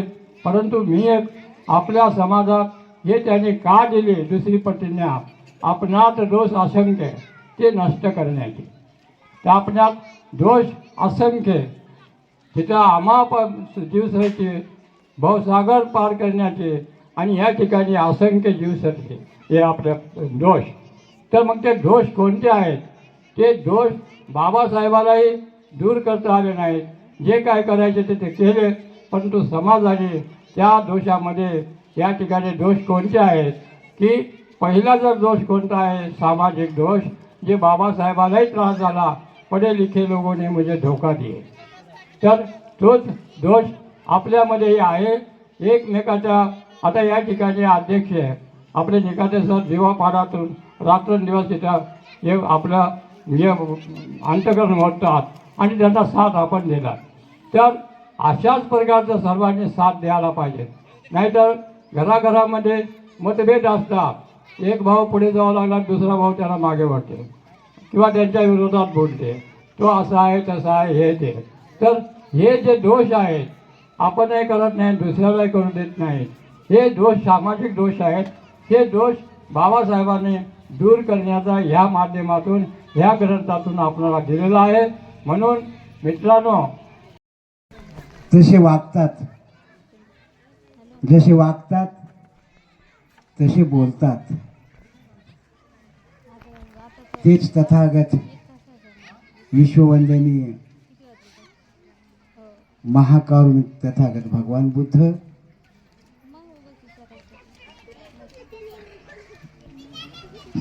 भारताचे राज्यघटनेचे शिल्पकार डॉक्टर बाबासाहेब आंबेडकर यांना पहिल्या प्रथम त्यांच्या कार्यांना, त्यांच्या विचारांना आणि त्यांच्या प्रतिमांना अभिवादन. या मुदखेड तालुक्यातील मौजे मेंढका येथील या गावामध्ये भगवान बुद्ध आणि त्यांचा धम्म या ग्रंथाची सांगता या कार्यक्रमाच्या निमित्तानं या कार्यक्रमाला उपस्थित असलेले पूज्य भंजंत शीलरत्नजी थेरो आणि या कार्यक्रमातला अध्यक्ष इरबाजी निखाते साहेब आणि बाहेरगावून आलेले प्रमुख अतिथी, या गावचे सरपंच इजळकर आणि उपस्थित आम्हाला संरक्षण देणारे समता सैनिक दल आणि समोर बसलेल्या माझ्या माता भगिनी बुद्ध उपासक उपासिका. प्रशांतजीनं सांगितलंय, मी ऐकलंय, पण तथागत भगवान बुद्धाचा धम्म सांगताना, वाचन करताना, कथन करताना, ऐकताना कसं करायचं. 3 महिन्यापासून या ठिकाणी ग्रंथ वाचन झालंय प्रशांतजी निखातेच्या अधिपत्याखाली. तर या ठिकाणी ग्रंथ वाचन आणि ऐकण्यासाठी येत असताना माणसाला वेळ पाहिजे, बसण्याची क्षमता पाहिजे आणि ऐकण्याचं स्मरण पाहिजे, तरच ग्रंथ ऐकायला यावं माणसाला. आणि इथून गेलं, बाहेर निघाले की बा प्रशांतजीनं सांगितलं, पण काय झालं की त्या रक्षाचा संघर्ष झाला, काय झालं की कोणा नेलं की वाटून माहीत नाही. आता सांगा, थोडं बाहेर गेल्यानं सांगता काय तुम्ही? शेवटचं त्यांनी सांगितलंय. परंतु तथागत भगवान बुद्धाचा धम्म, अधम्म आणि सद्धम्म हे 3 प्रकारचं वर्गीकरण केलेलं आहे. त्या वर्गीकरणामध्ये आपण काय कसं वागलं पाहिजे, दुःख मुक्तीचा मध्यम मार्ग सांगणारे महाकारुणिक तथागत भगवान बुद्ध, विश्वरत्न बोधिसत्व परमपूज्य डॉक्टर बाबासाहेब आंबेडकर या महामानवांच्या विचारांना आणि प्रतिमांना प्रथमतः त्रिवार पंचांग प्रणाम. आपल्या धम्माचे धम्मगुरू पूज्य भदंत शीलरत्नजी महाथेरो यांनाही माझा प्रणाम. या ठिकाणी आता सर्वच मान्यवरांचं नाव मी या ठिकाणी घेणार नाही, कारण निखाते सरांनी आताच मला सांगितलेलं आहे की 2 शब्दामध्ये आणि 2 मिनिटांमध्ये आटपायचं. म्हणून मी सर्वांचं या ठिकाणी जमलेले, बहुसंख्येने उपस्थित असलेले श्रद्धा संपन्न, शील संपन्न बौद्ध उपासक उपासिका सर्वांना माझा सस्नेह जय भीम. या ठिकाणी भगवान बुद्ध आणि त्यांचा धम्म या पवित्र ग्रंथाचा आपण या ठिकाणी वाचनाचा सांगता समारोप या ठिकाणी आपण संपन्न करत आहोत. आता निखाते सरांनी सांगितल्याप्रमाणे 2 शब्दामध्ये आणि 2 मिनिटामध्ये, 2 मिनिटात तर काय होणार नाही, पण 2च शब्द सांगतो. पहिला शब्द म्हणजे भगवान बुद्ध, म्हणजे बुद्धांचे चारित्र्य. आता ते 2 मिनिटात 2 शब्दामध्ये 1 शब्दामध्ये झाला आपला भगवान बुद्ध. परंतु भगवान बुद्ध आणि दुसरा शब्द आहे आणि त्यांचा धम्म, हे 2च शब्द आहेत. या 2 शब्दासाठी आपण 3 महिने सतत या ठिकाणी वाचन आणि श्रवण केलेलं आहे. परंतु हे 2 शब्द संपलेले आहेत का? भगवान बुद्ध आणि त्यांचा धम्म हे बाबासाहेबांनी हा ग्रंथ लिहिलेला आहे. कारण सर्वांना हे समजावा आणि सर्वांपर्यंत पोहोचावा म्हणून बाबासाहेबांनी त्रिपिटकामधून भगवान बुद्धांचं जीवन चारित्र्य हे त्या ठिकाणी या ग्रंथामध्ये घेतलेलं आहे. आणि भगवान बुद्धांचा धम्म म्हणजे त्यांनी दिलेले जे उपासकांसाठी विनय, भिक्खूंसाठी विनय, ग्रस्तांसाठी जे दिलेले विनय आहेत ते सर्व आहे. मग आता हे 2 शब्द संपले, भगवान बुद्ध आणि त्यांचा धम्म. पण 3 महिने आपण श्रवण केलेलं आहे, तरी सुद्धा भगवान बुद्धांचं चारित्र्य हे आपल्याला परिपूर्ण समजलेलं आहे का? कारण त्रिपिटकामध्ये फार मोठं त्यांचं चारित्र्य आहे आणि धम्म बी तेवढा छोटा आहे का? परंतु बाबासाहेबांनी तेवढं मोठं त्रिपिटक प्रत्येकांना तर वाचणं शक्य नाही आणि प्रत्येकापर्यंत पोहोचणे शक्य नाही. म्हणून बाबासाहेबांनी हा धम्म छोटा ग्रंथ बाबासाहेबांनी स्वतः लिहिलेला आहे. मग आपण पहिला शब्द दुसरा शब्द पाहूत. आता जीवनचरित्र तर खूप मोठं आहे. धम्म. आता धम्म म्हणजे काय? तर बाबासाहेबांनी धम्म समजून घ्यायचा असेल तर त्याची 3 विभागणी केलेली आहे. पहिला म्हणजे धम्म, आणि दुसरा म्हणजे अधम्म, आणि तिसरा भाग म्हणजे सदधम्म. हे तिन्ही जोपर्यंत समजणार नाही आपल्याला तोपर्यंत आपल्याला धम्म समजणार नाही. हे तिन्ही गोष्टी समजून घ्याव्या लागणार आहे आणि मी थोडक्यामध्ये सांगण्याचा प्रयत्न करतो. तर धम्म म्हणजे काय आहे? धम्म म्हणजे सदाचाराचा मार्ग. धम्म म्हणजे जीवन जगण्याची कला. धम्म म्हणजे जीवन सुचिता राखणे म्हणजे धम्म. आता सर्वच गोष्टीचं विश्लेषण करणं म्हणजे शक्य नाही आणि तुम्ही ते ऐकलेलं आहे. फक्त तुमच्या काय करणार आहे, फक्त तुम्हाला आठवण करून देणार आहे मी की जीवन सुचिता राखणे म्हणजे धम्म. मग जीवन सुचिता राखणे म्हणजे धम्म, त्याच्यात मध्ये सुद्धा बाबासाहेबांनी काय केलं आहे, त्याचे सुद्धा 3 विभाग केले आहेत, 3 भाग पाडले. पहिलं काय आहे? कायेची सुचिता. दुसरा आहे वाचीची सुचिता आणि तिसरा आहे मनाची सुचिता. आता कायेची सुचिता काय आहे? तर कायेची सुचिता म्हणजे कुठल्याही प्राण्यांची हिंसा करणार नाही. दुसरी आहे चोरी करण्याविषयी आणि तिसरी आहे व्याभिचार.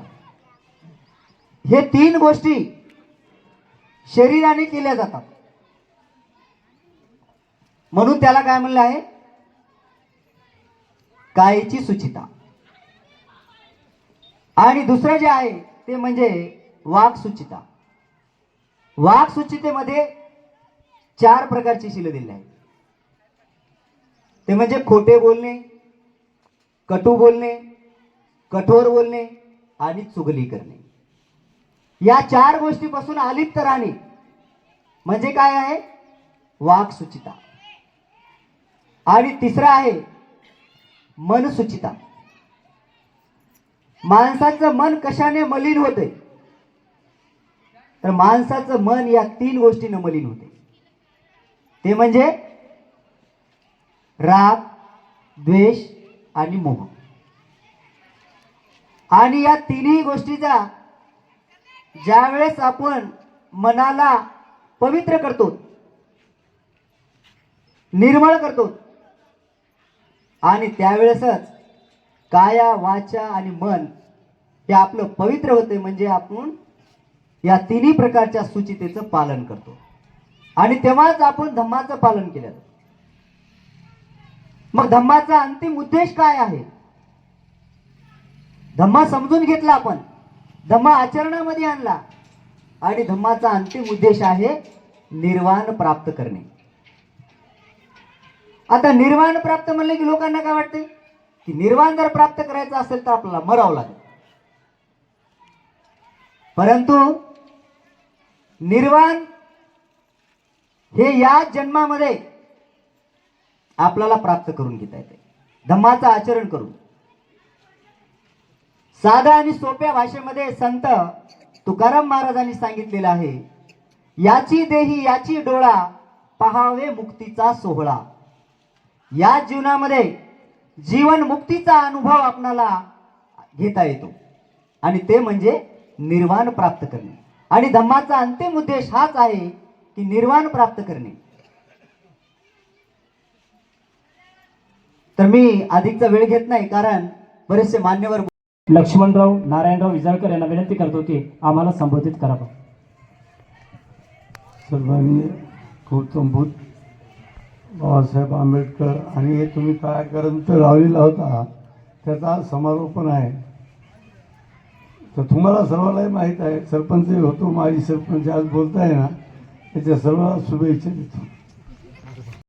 तथागत भगवान बुद्ध, परम पूज्य बोधिसत्व विश्वरत्न महामानव प्रज्ञा सूर्य डॉक्टर बाबासाहेब आंबेडकर त्यांनी दिलेला पवित्र धम्म आणि संघ एकंदरीत या सर्वच बुद्धरत्नांना त्रिवार पंचांग प्रणाम करून या धम्म मंचावरती उपस्थित असणारे आपले धम्मगुरू पूजनीय शीलरत्न भंतेजी यांना त्रिवार पंचांग प्रणाम व तसेच या ठिकाणी मान्यवर जिल्ह्यातून आलेले तालुक्याचे सगळेच काही या ठिकाणी अधिकारी पदाधिकारी आहेत. संपूर्ण मंडळींची नावं घेणं यावेळेला उचित नाही आहे आणि आपण समोर या ठिकाणी माझ्या माता भगिनी बौद्ध बांधव बराचसा वेळ झाला आपला या ठिकाणी वेळ तुम्ही दिलेला आहे आणि प्रत्येकजण या ठिकाणी येऊन 2 मिनिटासाठी येते पण 5 मिनिट सहज जातात. अशा पद्धतीनं वेळ जातो आहे. आपण वेळ व्यतीत करत आहात तर मी काय आपला जास्तीचा वेळ घेणार नाही. परंतु भगवान बुद्धांनी आपल्यासाठी सांगितलेलं आहे. आताच आमच्या अंबादासराव हटकरनी सांगितलं, जीवन सुचितापूर्ण सांगितलेली आहे. 3 प्रकारे या जीवनाला सूचित करण्याचे जे शुद्ध करता येतं आणि तुमच्या आमच्या अंगी ज्या भगवान बुद्धांनी 10 प्रकारचे बल भगवान बुद्धाच्या अंगामध्ये आहेत आणि तुमच्या आमच्या 5 बल आहेत. पण त्या 5 बलाला आपण मरगळ नाही येऊ देता ते 5 बल आपण जागृत ठेवले पाहिजे, आहे की नाही. आता तुमच्या अंगी पहिलं बल आहे म्हणून तुम्ही या ठिकाणी एवढा वेळ देऊ शकता. तुमच्या अंगी श्रद्धा बल आहे. भगवान बुद्धाच्या प्रती आपली श्रद्धा बळकट आहे, भरपूर आहे, म्हणून तुम्ही आम्ही या ठिकाणी एवढा वेळ देऊ शकलो. आणि भगवान बुद्धाच्या श्रद्धाबलाचा हे प्रतीक आहे. आणि श्रद्धाबलाच्या नंतर भगवान बुद्धांनी दुसरं बल सांगितलेलं आहे, स्मृती बल. आज तुम्हाला माहिती आहे की आमच्या गावामध्ये 3 महिन्यापासून आजचा हा बुद्ध आणि त्यांचा धम्मग्रंथ वाचन होत आहे आणि त्याची आज या ठिकाणी सांगता आहे, समारोह आहे. त्या समारोहामध्ये आपल्याला जायचं आहे, बसायचं आहे. ही स्मृती तुम्हाला झालेली आहे आणि त्या स्मृती बलाच्या आधारावरती तुम्ही त्या स्मृती बलाला मरगळ न येऊ देता या ठिकाणी उपस्थित असणाऱ्यांचे ते स्मृती बल तुमच्यामध्ये जागृत आहे. आता तिसरं बल आहे वीर्य बल. म्हणतेजी बाई अंगातून सांगतोय तर तुमच्या अंगी तेही बल आहे, वीर्यबल. वीर्यबल म्हणजे शक्ती. वीर्यबल म्हणजे बसण्याची शक्ती. अशा प्रकारचं ते वीर्यबल आहे आणि तुमच्या वीर्यबलाला सुद्धा मरगळ येऊ दिलेली नाही. म्हणून आपलं घर सोडून या ठिकाणी साऱ्या सकाळपासून बसलेले आहात. ही तुमच्या अंगी भरपूर शक्ती आहे, म्हणजे तेही बल तुमच्यामध्ये समावलेलं आहे. आणि चौथं बल भगवान बुद्धांनी सांगितलेलं आहे प्रज्ञाबल. ज्ञान हे संकुचित असतो ज्ञानवान माणूस कुठेतरी मोठ्या पुरामध्ये जसे वाहत येतात फरळ वगैरे वगैरे आणि अडकून बसतात एका ठिकाणी, अशा प्रकारे ज्ञानाची माणसं जी आहेत ते कुठेतरी त्यांना ठिकाण मिळाले की ते अडकून बसतात. परंतु प्रज्ञावान माणसं जी आहेत, प्रज्ञा ही जी आहे ते कुठेही अडखळणारी नाही आहे, कमकुवतीची प्रज्ञा नाही आहे. म्हणून भगवान गौतम बुद्धांनी या सर्व सामान्य ज्ञानापेक्षा प्रज्ञेला विशेष महत्त्व दिलेलं आहे. आणि प्रज्ञेशिवाय भगवान बुद्धांनी दुसरा वाक्य ज्ञानाच्या विषयी वापरलेलं नाही. म्हणून ते सुद्धा बल तुमच्यामध्ये आत्ता या वेळेला जागृत आहे. म्हणून तुम्ही या ठिकाणी प्रज्ञाबलाचा आधार घेऊन या ठिकाणी जे काही मिळेल ते ज्ञान मिळवून घेण्यासाठी या ठिकाणी मनाची तयारी दाखवून उपस्थित आहात. तेही बल तुमच्यामध्ये आहे. आणि पाचवं बल आहे समाधी बल. तर त्या समाधी बलाचा सुद्धा आपण कशा प्रकारे वापर करत आहात पहा, तेही तुमच्यामध्ये जागृत आहे. तुम्ही जागृत केलंय कसं? या ठिकाणी आलात अगदी संयमानं, घरी दारी कुठेही इतकं शांत बसला असतात नाही. परंतु या ठिकाणी भगवान बुद्धाच्या त्या समाधी बलाचा एक अंश आहे. या ठिकाणी आल्याच्या नंतर प्रत्येकाला या समाधी बलाचा वापर करावाच लागतो. म्हणून अगदी शांत चित्तानं सगळी कामं बाजूला सारून तिकडे मन न घालता इथे या ठिकाणी कोण काय बोलते याच्यातलं वेचक वृत्त आपल्या मनामध्ये काहीतरी रुजतंय का, बसतंय का, हे घेण्यासाठी आपण या ठिकाणी बसलेले आहात. म्हणून एवढं बोलतो. हे 5 बल या धम्माबद्दल माहिती सांगा.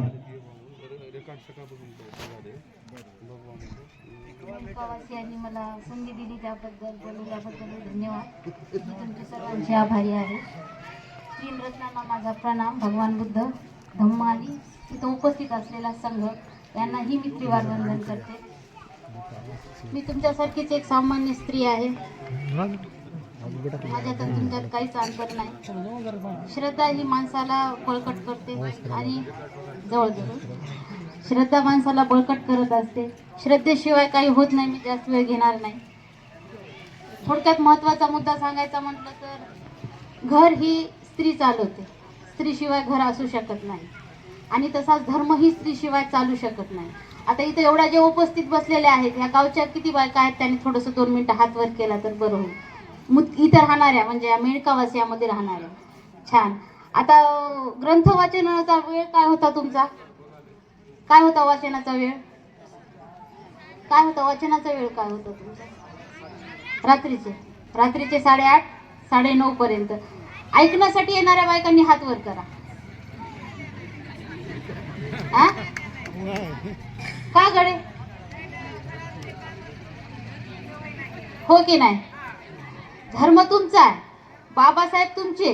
बाबासाहेबांवर भरपूर प्रेम आहे आपलं.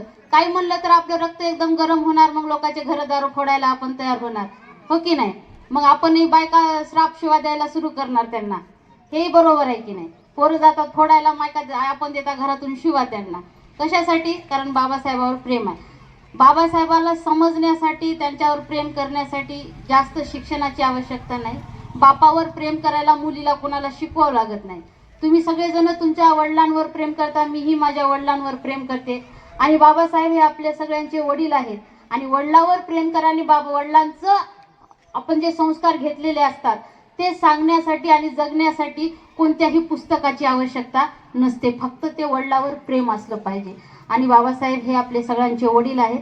आणि आपण बाबासाहेबांनी दिलेला जे संस्कार आहेत आपल्यावर, त्या संस्काराचं जोपासना करणं ही मुलीचं कर्तव्य आहे. आपण बाबासाहेबांच्या मुली आहोत. आपण जर जोपासणार नसाल तर आपण हिंदू धर्माकडून म्हणू का तुम्हाला बाबासाहेबांनी आरक्षण दिलं तुम्ही जोपासना करणार? म्हणू शकतो का? नाही म्हणू शकत. बाबासाहेबांनी ती दिलेली त्यांना एक आपले म्हणून त्यांनी दिलेलं ते दान आहे. जसं आपल्याला दिलं तसं त्यांनाही दिलेलं आहे. बाबासाहेबांनी दिलेलं ते दान आहे. त्या दानाचा आपणही स्वीकार केला आणि त्यांनी केला. पण वारसा जर कुणाला समोर न्यायचा असेल तर त्या रक्ताच्या माणसाला न्यावा लागतो. आणि आपण जर बाबासाहेबांचे रक्ताचे म्हणून घेत असाल तर आपल्याला त्याची जोपासना अधिक प्रमाणे आणि बळकट प्रमाणे करावी लागते. आता इथं येणाऱ्याचे हात एकही 1-2 झाले असतील बहुतेक. पण आता येणारी जी उद्याची दिवाळी आहे तुम्हाला येऊन ते सांगतात का माईकमध्ये की बा बौद्ध विहारातल्या जे बौद्ध बायका आहेत तुम्ही दिवाळी साजरा करा म्हणून तुम्हाला कोणी आवाहन करते का? करत नाही. तुम्ही 4ला उठणं लावणं, रांगोळी घालणं, फराळाचं करणं, हे जे उत्साहानं करता कशासाठी? ते तुमचा धर्म आहे का? त्याच धर्माने अपमान केला म्हणून बाबासाहेबांना हा मार्ग निवडावा लागला. आणि हा का चुकीचा मार्ग होता का? नाही, हा समतेचा मार्ग. बाबासाहेबांसारखे विद्वान इथे एवढे विद्वानांनी बोलून गेलेत की आपल्या बौद्ध धर्मामध्ये किती विद्वान आहेत याची जाणीव नेहमी आणि अनेक वेळा होत आलेली आहे त्यांच्या भाषणावरून, त्यांच्या विचारावर, की बौद्ध धर्म किती विचारी आहे, किती ज्ञानी आहे. याच्यासाठी मग पुरुष त्याच आईच्या पोटातून जन्म घेतलेले आहेत आपल्यासारख्या सामान्य स्त्रीच्या पोटी. मग आपल्यामध्ये काहीतरी आहे तेव्हाच आपल्याजवळ ज्ञान आहे, तेव्हाच आपल्या मुलांमध्ये ते ज्ञान आलेलं असतं. आपल्यामध्ये जो धम्म आहे, आपल्यामध्ये जे धर्मसंस्कार आहेत, ते संस्कार आपण काय दिले पाहिजे मुलाला? की माझा धर्म आहे, माझ्या बाबासाहेबांनी दिलेला धर्म आहे आणि मला तो सांभाळायचा. इथूनच सुरुवात करायची आहे. दुसरी आपल्याला कुठं पुस्तकं जाऊन आपल्याला हे चाळायचे नाहीत. इथं येण्यासाठी इथं कोणत्याही डिग्रीची आवश्यकता नाही, कोणत्याही मी काय जास्त सामान्यच आहे, माझे काय जास्त हे नाही. पण कसं आहे, बाबासाहेबांनी दिले ना माझ्यासाठी, माझ्या बाबासाहेबांनी दिले ना संस्कार दिलेत ना, तर मला ते जोपासले पाहिजे. मला वेळच नाही, मला हेच नाही, मलाही वेळ नाही, मलाही घर आहे, मलाही संसार आहे, मलाही काम आहे. पण बाबासाहेबाचा जर सन्मान करायचा असेल, त्यांच्यावर जर खरंच आपलं आतुरतेने जर प्रेम असेल, तर त्यांच्यासाठी आपल्याला वेळातला वेळ, तेच जर नसले असते तर हे आपल्याला जे दागिने आलेले आहेत, जेवढं वैभव आलेलं आहे, ते बाबासाहेबांकडून आलेलं आहे. मग त्या वैभवाची जोपासना जसं आपण कष्टाने करतो, या पैशाला पैसा लावून जर आपण पैसा मोठा करतो, तर धम्माला जोडून जर ज्ञान वाढवलं तर ज्ञानाशिवाय मानव जातीचीच ओळख नाही. आणि भगवान बुद्ध हे ज्ञानाला आणि मानवतेला हे करणारे आहेत. त्यांचं जे अधिकारी आहेत त्यांनी याचं प्रतिनिधित्व केलेलं आहे. बाबासाहेब भगवान बुद्धांनी मानवतेचं आणि ज्ञानाचं प्रतिनिधित्व केलेलं आहे. ते ज्ञानाचे प्रतीक आहेत आणि मानवतेला मार्ग दाखवणारे ते मार्गदाता आहेत. त्यासाठी आपण जे करता, आता मला तर खंत कशाची वाटते बायकांची, की बौद्ध आहोत म्हणून सांगतो, पण बौद्ध धर्म आपण पाळत नाही. हे बाबासाहेबांसाठी खूप अपमानाची गोष्ट आहे. ते आता जर असले असते तर किती दुःख झालं असतं. हे जे आपण करतो, दिवाळ्या करतो, आता लग्नामध्ये तुम्ही किती हिरव्या बांगड्या घालता, का घालता? तुम्ही त्या बायकांना जाऊन म्हणा बरं की बाई 2 पांढऱ्या बांगड्या घाल म्हणून, ती काय म्हणणार? नाही बाई आमच्यात नसते. पण तुम्ही घालता की नाही? नाही, माझ्या सौभाग्याचं आहे. मग हे बाबासाहेबाला समजलं नाही सौभाग्याचं आहे का पांढऱ्या बांगड्या देऊन गेले. बाबासाहेबांना आपण जास्त ज्ञानी झालो का? नाही. मग आपलं जर बाबासाहेबावर खरंच जर प्रेम असेल, श्रद्धा असेल, तर ती श्रद्धा जोपासण्यासाठी श्रद्धा लागावी लागते, त्यांच्यावर प्रेम असावं लागतं. आणि त्याच्यासाठीच दरवर्षी एक बाई वाढली पाहिजे. एक नाही, पूर्ण तुमचं गाव येऊन तिथं बायका बसल्या पाहिजे. ही बेथा तुमच्याच गावात नाही, आमच्याही गावात आहे. तसंच असते सगळीकडे, नवीन असं काहीच नाही. पण धम्म जर वाढवायचा असेल तर बाबासाहेबांना जाणून घ्यावं लागतं, बाबासाहेबांना समजून घ्यावं लागतं. बाबासाहेबांनी आल्याशिवाय काय समजणार आहे? तो खूप बऱ्या धम्म सांगितलेला आहे. खरंच खूप छान धर्म सगळ्यांनाच पुरुषांना कळालेला आहे, पण बायकांना कधी कळणार? आता जे काही मान्यवरांनी बोलले, खूप छान, काका बोलले, आधी याच्या आधी 2 बोलले, किती छान त्यांनी धर्माचे विश्लेषण केलं. पण त्याचं विश्लेषण केल्याच्या नंतर ते आपल्यामध्ये किती उतरला याची खूप आवश्यकता असते. आणि जर खरंच जर तुम्ही बौद्ध म्हणून, आता मी जाऊन म्हणू शकत नाही की तुम्ही बौद्ध आहात, नाही, मी बौद्ध आहे. त्या बौद्ध सांभाळण्याची जिम्मेदारी माझ्यावर आहे. धर्म कसा सांभाळला जातो? आचरणाने सांभाळला जातो. आपण हिंदू धर्म किती श्रद्धेने सांभाळता. तुम्हाला येऊन म्हणतात का हिंदू धर्म सांभाळावं, आमचा हिंदू धर्म, तरी ते खत्रेतच आहेत म्हणतात. पण आपण सांभाळता की नाही त्याला? कशासाठी? त्याचे रीतिरिवाज परंपरा आपण पाळतो. त्याचे हे करू नका, हे शुभ आहे, हे नका करू, हे अशुभ आहे, हे असं केलं तर असं होतं. मग आपण हे विचार करता का भगवान बुद्धांना असंच सांगितलं का हे शुभ आहे काय अशुभ आहे? मग आपण जर इथं येऊन ऐकलं, त्याचं जर विश्लेषण समजून घेतलं, तर खरंच भगवान बुद्धांनी शुभ कशाला सांगितलंय, अशुभ कशाला सांगितलंय, बाहेर कृतीवर आणि आंतरकृतीवर किती लक्ष द्यायला सांगितलंय. आपण जोपर्यंत जवळ आपल्या धम्माजवळ बसून जर आपण धम्माचे संस्कार घेणार नाही, तोपर्यंत आपण खऱ्या अर्थाने बौद्ध होऊ शकणार नाही. बौद्ध व्हायचं असेल तर खरंच युद्धविहारात आल्याशिवाय आणि ग्रंथ वाचन करून ते जे सांगणारे असतात ते त्यांच्या याच्याने खूप तळमळीने सांगतात, की त्यांना ती तळमळ असते बौद्ध धम्माबद्दल आणि समाजाबद्दल. तो त्याच्याशिवाय कोणी करू शकत नाही. हे काही मान सन्मानाचं नाही, ही आहे त्याचं चळवळ आहे. ही धम्म वाढवण्याची चळवळ आहे. आणि त्या चळवळीसाठी एका व्यक्तीने झटून काही होत नाही. सर्व समाजाला तुम्ही दान देऊन बाजूला व्हायचं नाही. आम्ही 1000 रुपये दिले, आम्ही 500 रुपये दिले, आम्ही 1000चा हार घेऊन गेले, असं नाही. बाबासाहेबांनी हारे मागितला नाही. तुम्ही धम्मामध्ये या, धम्माचं आचरण करा. आणि ही जी आपली व्यथा आहे आपल्या समाजाची, तुम्हाला दुर्गा देवीला जाताना कोणत्या बोलवता का महाराज? तुम्हाला बोलवत नाही. पण आपल्या मनात त्यांच्याबद्दल श्रद्धा निर्माण झालेली आहे. ज्यांनी बाबासाहेबांचा अपमान केला त्याच लोकांच्या चरणी जाऊन जेव्हा आपण मान झुकवतो, तेव्हा आपण बाबासाहेबाचा पुन्हा अपमान करतो. बाबासाहेबांनी ज्या तळमळीने आपल्याला ज्या व्यथा, म्हणजे किती मारायला आलेले लोक अंगावर आले सुद्धा तरीही बाबासाहेबांनी बौद्ध धर्म स्वीकारला. शेवटी किती बाबासाहेबांना विरोध पत्करावून हा धर्म स्वीकारावा लागला. मग आपणच जर जाऊन आरत्या घेऊन थाल्या घेऊन जर आपण तिथं जाऊ लागलो आणि ती देवी असेल तो देव असेल जे कोणी असेल ते मला पावला पाहिजे आणि त्याने माझ्या परिवाराचं रक्षण केलं पाहिजे, पण हे जर सत्य असलं असतं तर बाबासाहेबांना एवढे कष्ट आणि एवढे अपमान सहन करावे लागले नसते. आपण याची जाणीव करत नाही. आपल्याला जर कोणी चार बोललं तर आपल्याला राग येतो. मग बाबासाहेबांना जर कोणी असलं तर आपला स्वाभिमान जोपर्यंत जागा होत नाही तोपर्यंत धर्म आपल्यामध्ये उतरत नाही. धर्म यासाठी काहीच आवश्यकता नाही, जास्त डोकं लावण्याची काहीच आवश्यकता नाही. माझा धर्म आहे, मला सांभाळायचा आहे. माझ्या धर्म सांभाळायला दुसरं कोणी येणार नाही एवढी जाणीव असली. मी कोणाला बोलू शकत नाही, कोणत्याही जातीची असो, एससी असो एसटी. एससीच्या नावावर आपण म्हणता की तुम्ही आमचं एवढं, आम्ही काय द्यायलो बाबासाहेबाला? आम्हीच बाबासाहेबाच्या एवढ्या बायका आहोत. किती बाबासाहेबाचं पालन करतात? बौद्ध धर्माचं पालन न करण्याच्या पाठीमागचं कारण काय? की आपण बाबासाहेबांचं मान करत नाही. कारण बाबासाहेबांनी आपल्याला बौद्ध धर्म दिलेला आहे. मग बौद्ध धर्म सांभाळायची जिम्मेदारी कोणाची आहे? आपली आहे, त्या दुसऱ्या लोकांची नाही. मग बाबासाहेबांवर जर खरंच आपली श्रद्धा आहे, मी का करू दिवाळी? कशासाठी? लेकी आल्या म्हणून करायचं, लेकर आले म्हणून फटाकडे आणले, काय नाही म्हणून गोडधोड करून खायला, काय नाही आलं म्हणून करावं लागते, आलं म्हणून नाही. खा, हिवाळ्यामध्ये हरभऱ्याची भाजी राहते, मेथीची भाजी करून खायची 4 दिवस, नंतर रोज करून खा की, काय फरक पडायला? पण धर्म सांभाळला पाहिजे. आपल्याशिवाय बायकांशिवाय धर्म कोणीही सांभाळू शकत नाही. पुरुष सांभाळतात का? घर सांभाळत का? नाही. धर्म सांभाळत का? उपवास करतात का? नाही. तुम्ही सोमवार करत असाल, शनिवार कर, शनी जाऊ दे म्हणून शनिवार, कोणता तरी पाव दे म्हणून महादेव, कोणीतरी हे करू दे. भगवान बुद्धाला कधी तुम्ही बोललात का की भगवान माझं काय चुकलं? माझ्या घरामध्ये एवढं दुःख आलेलं आहे, माझं काय चुकलं? तुम्ही सांगसाल का? मग भगवान बुद्ध आपल्याला काय म्हणतील की आई तू शिलाचं पालन केलीस काय? तू अष्टांग मार्गाचं पालन केलीस काय? तुला माहित आहे का अष्टांग मार्गामध्ये काय?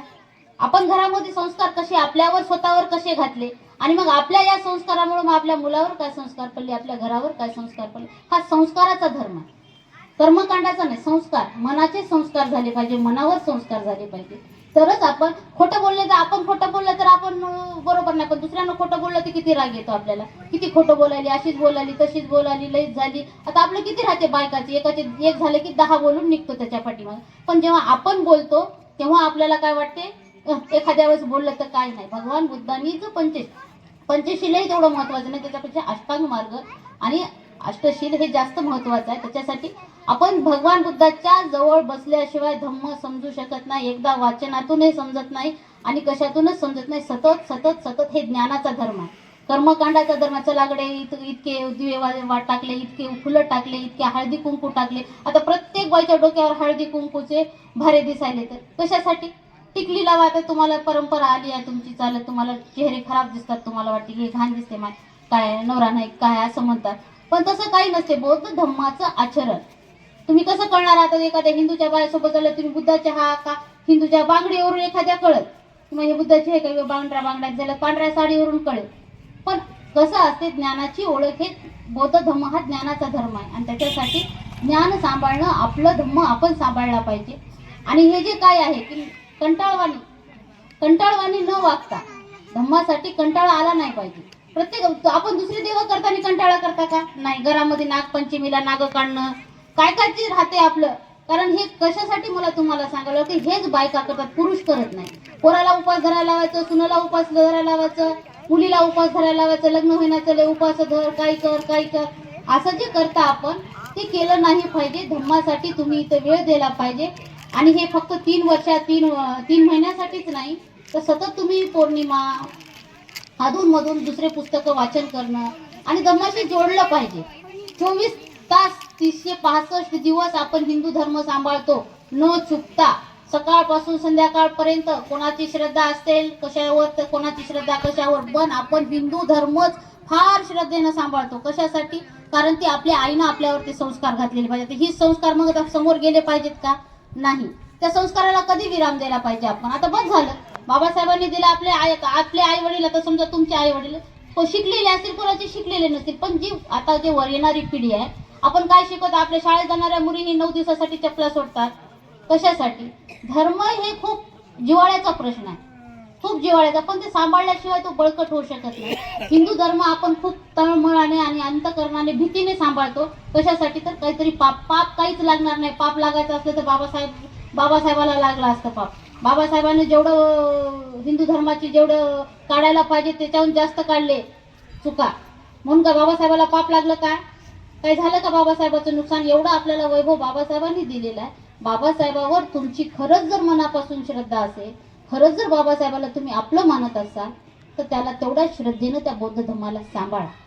सांभाळल्याशिवाय आपला धम्म आपला मोठा होणार नाही, आपल्या मुलाबाळांना येणाऱ्या पिढीला बौद्ध धम्म समजणार नाही, आणि हा समजल्याशिवाय आपलं हित आपल्याला कळणार नाही. दुसऱ्याच्या सांगण्यावरून काहीच होणार नाही. तर वाचणारे जे काय आहेत ते येत राहा, ऐकत राहा. आणि हे खूप हुशार आहेत आपले निखाते साहेब, त्यांना अजून सांगायचं की बाबासाहेबाचा एखादा दुसरा ग्रंथ आम्हाला वाचून सांगा, आम्हाला बाबासाहेब समजू द्या. आम्हाला बाबासाहेब समजले नसल्यामुळे आम्हाला बौद्ध धम्म समजत नाही. म्हणून निखाते साहेबांना सांगा की आम्हाला एखादा बाबासाहेबांच्या हाताने लिहिलेला एखादा ग्रंथ आम्ही अजून ऐकायला आणि बसायला तयार आहोत. झाली चूक ठीक आहे. आपल्या तथागत आपले जे आदर्श आहे त्याच्या डाव्या बाजूलाच उभं राहून बोलावं लागतं, नाही तर माझा व्हिडिओ व्हायरल झाला मी ज्या पदावर आहे ते मला ताबडतोब काढून टाकतो. महाकारुणिक तथागत भगवान गौतम बुद्ध, बोधिसत्व डॉक्टर बाबासाहेब आंबेडकर, महात्मा ज्योतिबा फुले, संत कबीर यांच्या कार्याला मी सुरुवातीला पंचांग प्रणाम करतो. भारतीय बौद्ध महासभेचे द्वितीय अध्यक्ष तथा चैत्यभूमीचे संस्थापक सूर्यपुत्र भैयासाहेब आंबेडकर यांनी केलेल्या धम्म कार्याला माझा पंचांग प्रणाम. भारतीय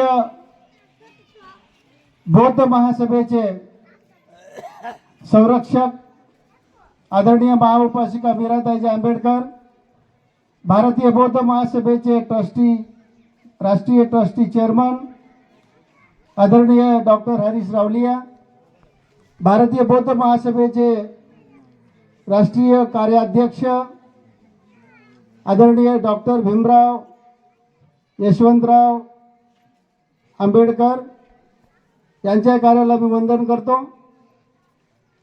आज या ठिकाणी बुद्ध आणि त्यांचा धम्म याचा सांगता समारोह कार्यक्रम, या कार्यक्रमाला उपस्थित असलेले आपले धम्मगुरू पूज्य भदंत शीलरत्न थेरो आणि दुसरे भंते गगनबोधी यांच्या कार्याला मी वंदन करतो, पंचांग प्रणाम करतो. कार्यक्रमाचे अध्यक्ष इथे विठ्ठलराव यशवंतराव निखाते, या मंचावर उपस्थित असलेले सर्व प्रमुख पाहुणे, आतापर्यंत ज्यांनी आपणाला वाणीच्या रूपाने धम्मज्ञान दिले ते सर्वच्या सर्व वक्ते, प्रमुख पाहुणे, मुतखेडून आलेले अंबादासजी, ते सर्वच पाहुणे ज्यांनी बोलले ते, आणि तुम्ही सर्व बौद्ध उपासक उपासिका. इथे इजळकरजी सरपंच आले होते, तंटामुक्तीचे काय अध्यक्ष वगैरे होते वाटायला, सर्वच्या सर्व कोण आहेत आहेत का? बरं, यांच्याकडे बरेच पद आहेत. ते या तालुक्याचे अध्यक्ष आदरणीय प्रशांतजी निखाते आणि सरचिटणीस रावसाहेबजी हटकर आणि कोषाध्यक्ष आदरणीय थोरात सर. समता सैनिक दल त्यांची फार मोठी भूमिका असते. मित्र, मला सुरुवातीला संधी दिली होती, त्या संधीचं सोनं करायला पाहिजे होतं मी, परंतु मी म्हणलो बा दुसऱ्याला बोलू द्या, कोणाला तरी, आपण जिल्ह्याहून आलो तालुक्याच्याला बोलू द्या. मग एवढे विद्वान या ठिकाणी आले, त्याचे 2 मिनिट म्हणजे त्याच्या पाठीमागे म्हणजे 1-0 ते झाले 20 मिनिट झाले. ते 20 मिनिट कमी पडले त्याला. एवढे विद्वान माणसं आपल्याकडे आहेत. मी प्रशांतजीला विनंती करेल की बाबा याच्यानंतर 2च वक्ते बोलवीत जा. ते 2 वक्ते बोलले की बोलू द्या, 1-2 तास काहीच हरकत नाही, कारण त्यांच्याकडे ज्ञान आहे. ते 2 मिनिटाचं ज्ञान हे एवढं मोठं ज्ञान 2 मिनिटात सांगताच येत नाही, हे सत्यच आहे. आता मला उभं केलं, मी तुमचे चेहरे बघायलो, बंदीजीचं इकडं मला टेन्शन आलं, तुमचे चेहरे बघायला तुम्ही खूपच नाराज आहे. आणि 2दा-3दा अनाउन्समेंट केलं, जेवण आहे 2:30 वाजता. आता तुमचं गाव ऐकलं तर जेवण यायचं ना, तुम्ही कशाला जेवणाची वाट बघायची? काय करता? जेवण आयुष्यामध्ये तुम्हाला किती वेळा इथे यावं लागते? 2-4 वेळा 5 वेळा यावं लागते. दररोज येता का तुम्ही? एक दिवस उपाशी राहिलं तर काहीच होत नाही. ऐकून घ्या ना, किती तुम्हाला नॉलेज मिळालं की नाही, याचा फायदा घ्यायचा आहे, बरोबर आहे की नाही? आणि म्हणून मी पण थोडक्यातच बोलतो. माझे काही मुद्दे आहेत, तेवढे मुद्दे, यायचे मुद्दे काहीच बोलणार मी माझे मुद्दे थोडक्यात बोलतो. धम्म बुद्धायनीच धम्म तुम्ही परिपूर्ण केलेला आहे. 3 महिन्यामध्ये तुम्ही सर्वच्या सर्व ग्रहण केलेलं आहे. मावशेवा आता माय बोलूच नका 5 मिनिट. मी 5 मिनिटाची विनंती करतो तुम्हाला. जाऊन या वाटल्यास, जाऊन या, ऐकायला येईल अशा ठीक तिथपर्यंत जाऊन या, त्या रेंजपर्यंत पुन्हा परत या. जेवायला या बरोबर मात्र. तर माझी विनंती आहे, असा गोंधळ होतो बा, मध्ये मध्ये कोणी उठते, मग आम्ही होतो मुख्याध्यापक, मला फार शिस्त लागते. कोणी उठलं कोणी बोललं की त्याच्याकडेच माझं लक्ष राहते, नाही का. तर मग ते जरा उठू नाही वाटते, बोलू नाही वाटते, आणि आपल्याला बसायची सवय नाही. आपण का विद्यार्थी आहो का, आहे की नाही. त्या मावशीला बसा येणार झाला, पाय लांब करून बसली, आता काय करेल तिने. बघा इकडं करा, आपलं स्टेज आहे इकडं, आपले आदर्श आहेत, भत्ते आहेत, इकडं कसे पाय करता येतात का. हे बघा, ह्या विद्यार्थिनी आल्या, मला याचा आनंद झाला भाऊ. आता हे कोण आणलं ते उड्या मारायचं, ते किती महत्वाचं आपल्यापेक्षा, ह्या धमापेक्षा, बाबासाहेब आंबेडकरांच्या विचारापेक्षा ते उड्या मारायचं किती महत्वाचं आहे. एक तरी पालक जाऊन म्हणणार, जरा अभि इकडे येतं, बस इथं ऐक जरा, हे लोक काय सांगायले. उद्या MPSCचा विद्यार्थी उद्या होतील, IAS अधिकारी होतील, असं कोण म्हणायला तुमच्यामधलं नाही. 10 रुपये काढून द्यायला बार उड्या म्हणायला तिकडे. अरे त्या लोकांना धंदा करायचा कुठं माहीत आहे. मागासवर्गीयाच्या लोकांच्या जवळ ते असे धंदे सुरू करतात, त्याला मात्र हेच उड्या मारतात, दुसरे उड्या मारत नाही. दारूचे दुकानं कुठं आपल्याजवळ, मटणाचं कुठं आपल्याजवळ, त्याला मात्र हेच घेतात बाबू, दुसरं कोण घेते. पत्त्याचे डावा आपल्याच इकडं, बरोबर आहे की नाही. मग हे बंद करा. हे कशासाठी लावलं धम्मा आहे, बुद्धायनी धम्मा कशासाठी. त्या ताईनं किती सांगितलं तुम्हाला, काय सांगितलं लक्षात राहिलं की विसरून जावं का माय. आता काय नाही तुम्हाला मी सांगून कंटाळलो आम्ही. पण बाबासाहेबाचं ऐका, तुम्ही आमचं काय ऐकता. बाबासाहेबाचं ऐका तुम्ही, आमचं ऐकता की तुम्ही. त्याने एवढे उपकार केले.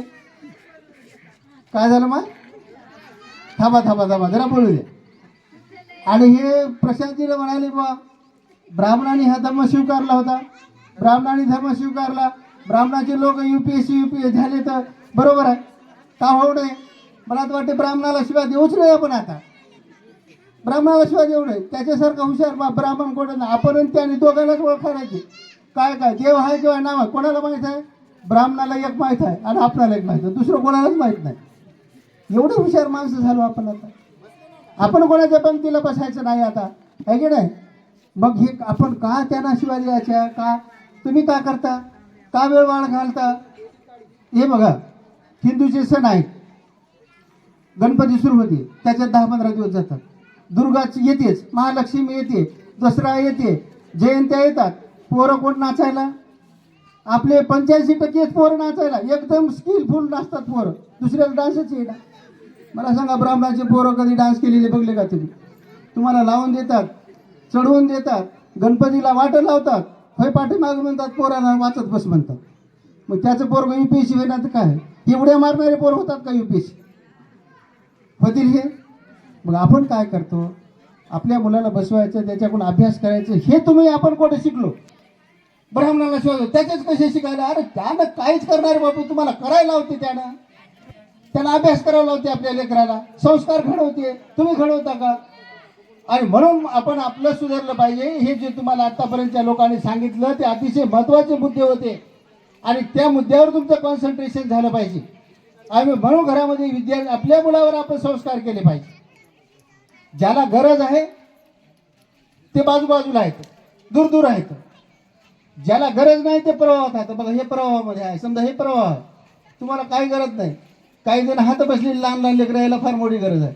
पण बाकीच्याला काय सांगून काय होणार. घरी जाऊन सांगलं तुम्ही बाबा तर बरं आहे, नाहीतर नाही, काय कामाचं नाही.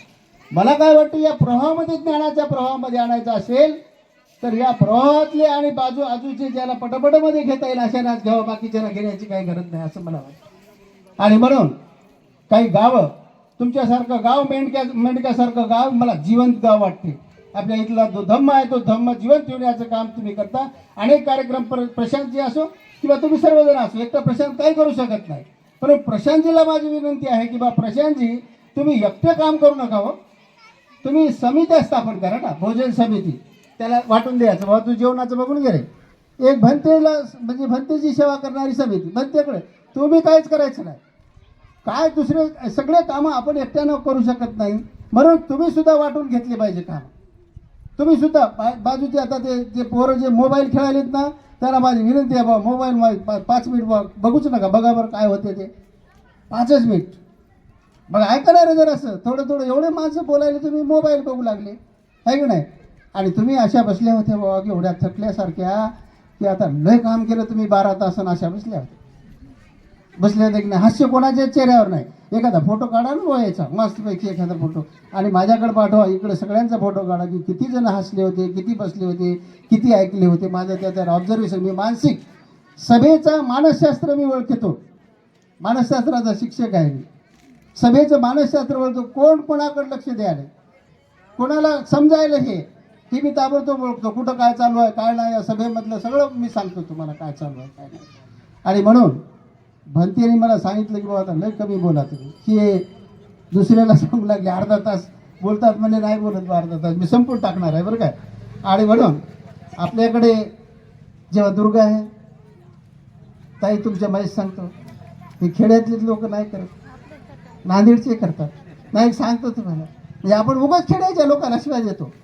मी नांदेडला गेलो, आता दररोज मी जायचा ती दुर्गाच्या कुठं कुठं दुर्गा होता तिथे बाहेर उभा राहायचा, तुमच्या माहीतचं सांगतो. आणि मग आपल्याच बायका जे भीमवाल्या तोंड गुंडाळून बाहेर निघायच्या, त्याच्यातून ती काय टिपरे राहतात ना ते टिपऱ्या, ती खेळायला माय आपणच खेळायलो. त्याला माहीत आहे याच्याशिवाय कोणी डान्स चांगला करणार, पण माय आपणालाही संधी आहे ना. 14 एप्रिल आहे, धम्मचक्र परिवर्तन दिन आहे, या निमित्तानं तुम्हाला तुमचा एन्जॉय करता येते ना. तुम्ही त्या दुर्गाजवळच का करता, का जाता तुम्ही. जसे मोठं गाव आहे तसे तसे लोक मोठे आहेत तिथं, आणि मग त्या गल्लीतले लोक तिथं दुर्गाला जातात. माय तुम्ही जाऊ नका, तुमच्यापासून लोकांना शिकू द्या, धडे शिकू द्या. आणि म्हणून आपल्याला बऱ्याचशा गोष्टी हे वर्षावास आहे याच्यातून तुम्हाला शिकाय. 14 एप्रिल आहे, 12 डिसेंबर आहे, अशा अनेक पौर्णिमा आहेत, याच्यातून सरांनी तुम्हाला बरंचसं म्हणजे नॉलेज मिळालेलं आहे. या बुद्ध आणि त्याचा धम्म, बुद्ध आणि त्याचा धम्म, त्याच्यातून खूप नॉलेज मिळालेलं आहे. आपण वाचलात, मी त्याच्यावर तुम्हाला काहीच बोलणार नाही. आणि म्हणून मी तथागत भगवान एकच गोष्ट, कोण कोण होतं आता दोघींना हात वर केला होता की नाही, ऐकायला कोण कोण होतं दररोज ऐकायला काहीच हरकत नाही, टेन्शन घेऊच नका. तथागत भगवान गौतम बुद्धाचा जन्म कोणत्या साली झाला, कोणत्या इसवी सन पूर्व झाला एवढंच सांगा. ह्या मुली इकडे बसलेल्या कॉलेजच्या आहेत का, ह्या शाळेच्या आहेत, काहीच हरकत नाही. माय वाचलं की तुम्ही लक्षात राहिलं नाही का. हे बा इसवी सन पूर्व 563 मध्ये. सर तुम्हाला सांगायचं का राहते, तुम्हाला ते बुद्ध आहे धम्मा पूर्ण पाठच आहे ना, तुम्ही सांगायचं राहते का. बरोबर आहे, बरोबर. 563 मध्ये निधन झालं. आता मला तुम्हाला एक प्रश्न विचारायचा आहे. मला एकानं प्रश्न विचारलाय का सभेमध्ये, त्यांनी प्रश्न विचारला की बाबा 563 इसवी सन पूर्व 563 त्यांचा जन्म झाला म्हणाले म्हणला तुम्ही, आणि त्यांचं महापरिनिर्वाण हे 483 मध्ये कसं झालं म्हणला. आता माझा जन्म म्हणला 1958 झाला म्हणला. आता मला मी किती आलो म्हणला 1958 जन्म झाला, आणि मी आता 2023 इकडे जाता की इकडे जाता म्हणला तुम्ही, असं कसं व्हायला म्हणलं. अरे मी म्हणलो तसं नाही रे बाबू, ते इसवी सन पूर्व हे इसवी सणाकडे आलं म्हणलो. इसवी सन 1 इसवी सन 2 इकडे आलंय ते, म्हणून 483 हे महापरिनिर्वाण दिन हे बरोबर आहे. ते पुस्तकामध्ये इसवी सन लिहिलेलं आहे काही, परंतु ते इसवी सन पूर्वच पाहिजे, कारण हे इसवी सणाकडे आलेले. हे काही बारकावे तुम्हाला सगळ्यांना माहिती पाहिजे. सरांनी एक उल्लेख केला हो की जपानमध्ये 1945ला नागासाकी आणि हिरोशिमावर अमेरिकेने अणुबॉम्ब टाकले, दोन्ही शहर बेचिराग करून टाकले. पण एक लक्षात घ्या तिथं काय झालं, जपाननं युद्ध नाही केलं, कारण ते बुद्धाचा धम्म आहे, बुद्धाचं राष्ट्र आहे ते. आणि म्हणून त्यानं काय केलं की त्याच्यानंतर बुद्ध विहारावर त्यांनी फक्त एकच टून लावली, सब पापशा करण कुशलश उपसंपदा सचित पर्योदपण एत बुद्धानुशासन. हेच टून त्या जपानमध्ये ऐकायला भेटत होती. त्याने दुःख न व्यक्त करता हे टून लावली आणि तिथं शांतता निर्माण केली जपानमध्ये, कारण ते बौद्ध राष्ट्र आहे. लोक फक्त आम्ही म्हणतो की बा हे धम ह्या भारत देश हा बुद्धाचा आहे, परंतु त्याचे फायदे काय झाले या देशाला, या धम्मामुळे डॉक्टर बाबासाहेब आंबेडकरांमुळे या देशाला काय फायदे झाले हे बरेच जण सांगत नाही. जिथं जिथं बुद्धाचे पाय लागलेले आहेत, जिथं जिथं बुद्धाचे पाय लागले, जिथं जिथं बुद्धाच्या मूर्त्या आहेत, विहार आहेत, अशा ठिकाणी भारताच्या बाहेरचे लोक फॉरेनर्स तिथं येतात आणि या देशाला डॉलर मिळतात, फॉरेनची करन्सी मिळते या देशाला आणि हा देश समृद्ध होत आहे. हे कोणी सांगते? जिथं बाबासाहेब आंबेडकरांनी जिथं क्रांती केली त्या ठिकाणी माड असो कुठलाही घ्या, तिथं ती वस्ती मोठी झालेली आहे, तिथं बाहेरचे लोक येतात, आपण तिथं जातो, तिथले ते लोक समृद्ध झाले, त्यांचा व्यापार समृद्ध झाला. डॉक्टर बाबासाहेब आंबेडकरांमुळे हे घडलं हे आपण कोणाला सांगत नाही, त्या देशातला पंतप्रधान सुद्धा सांगत नाही. आणि म्हणून आपण ह्या गोष्टीकडे लक्ष दिले पाहिजे की या गौतम बुद्धामुळे या देशाचा परिचय आहे. जेव्हा जेव्हा नरेंद्र मोदी देशाचे प्रधानमंत्री आणि योगी देवेंद्र फडणवीस जेव्हा बाहेर कालपुराव जपानला गेले होते, बाबासाहेब आंबेडकरांच्या पुतळ्याला हार टाकला आणि त्यांनी वंदन केलं. तिथं त्यांनी एक ग्रंथ दिला. कोणता ग्रंथ दिला? रामायण दिला का महाभारत दिला? बुद्धायनीच धम्मा दिला. मोदी सुद्धा बुद्धायनीच धम्मा देतात. हे का देत नाही? त्याचा परिचयच नाही ना त्यांना. बाहेरचे देश कशामुळे ओळखतात? त्या बुद्धामुळे ओळखतात, आपलं बाबासाहेब आंबेडकरांमुळे. अनेक जणांनी बाबासाहेब आंबेडकरांचे सांगितलेलं आहे. मित्र, मी तुम्हाला विनंती एक गोष्ट करणार आहे की बाबासाहेब आंबेडकरांनी पहिल्या वर्गामध्ये 7 नोव्हेंबर 2019 ॲडमिशन घेतलं साताऱ्याच्या शाळेमध्ये, प्रतापसिंग हायस्कूलमध्ये. बरोबर आहे, ती जिल्हा परिषद शाळा होती, पण त्या राजाने त्यांचं नाव घेतलेलं. तिथं बाबासाहेब आंबेडकरांनी 7 नोव्हेंबर 2019 तिथे ॲडमिशन घेतलं. मी आपल्याला सर्वांना विनंती करत आहे की 7 नोव्हेंबर हा दिवस आपण शाळा प्रवेश दिन सर्वांनी साजरा केला पाहिजे. तो कसा करायचा? तुमच्या मुलाला शाळेमध्ये नेऊन सोडायचं. आईवडिलांनी मुलाला शाळेमध्ये 7 नोव्हेंबरला नेऊन सोडायचं. लोकांना वाटेल हे काय झालं कडे, हे लोक का आले इथं? त्यांना सांगा की आज डॉक्टर बाबासाहेब आंबेडकरांचा प्रवेश दिन आहे. JMPCला पोरं बसतील ना उद्याला, त्यांनी सुद्धा हे लक्षात ठेवलं पाहिजे काय आहे. तुम्हाला याच्यावर 2 मार्काचं विचारलं जाते, म्हणून मुलीने त्याचा अभ्यास केला पाहिजे, मुलांनी अभ्यास केला पाहिजे, IAS अधिकारी तुम्ही झाले पाहिजे. हा उद्देश आमचा या ठिकाणी आहे. मित्र, आपण किती घेता काय नाही.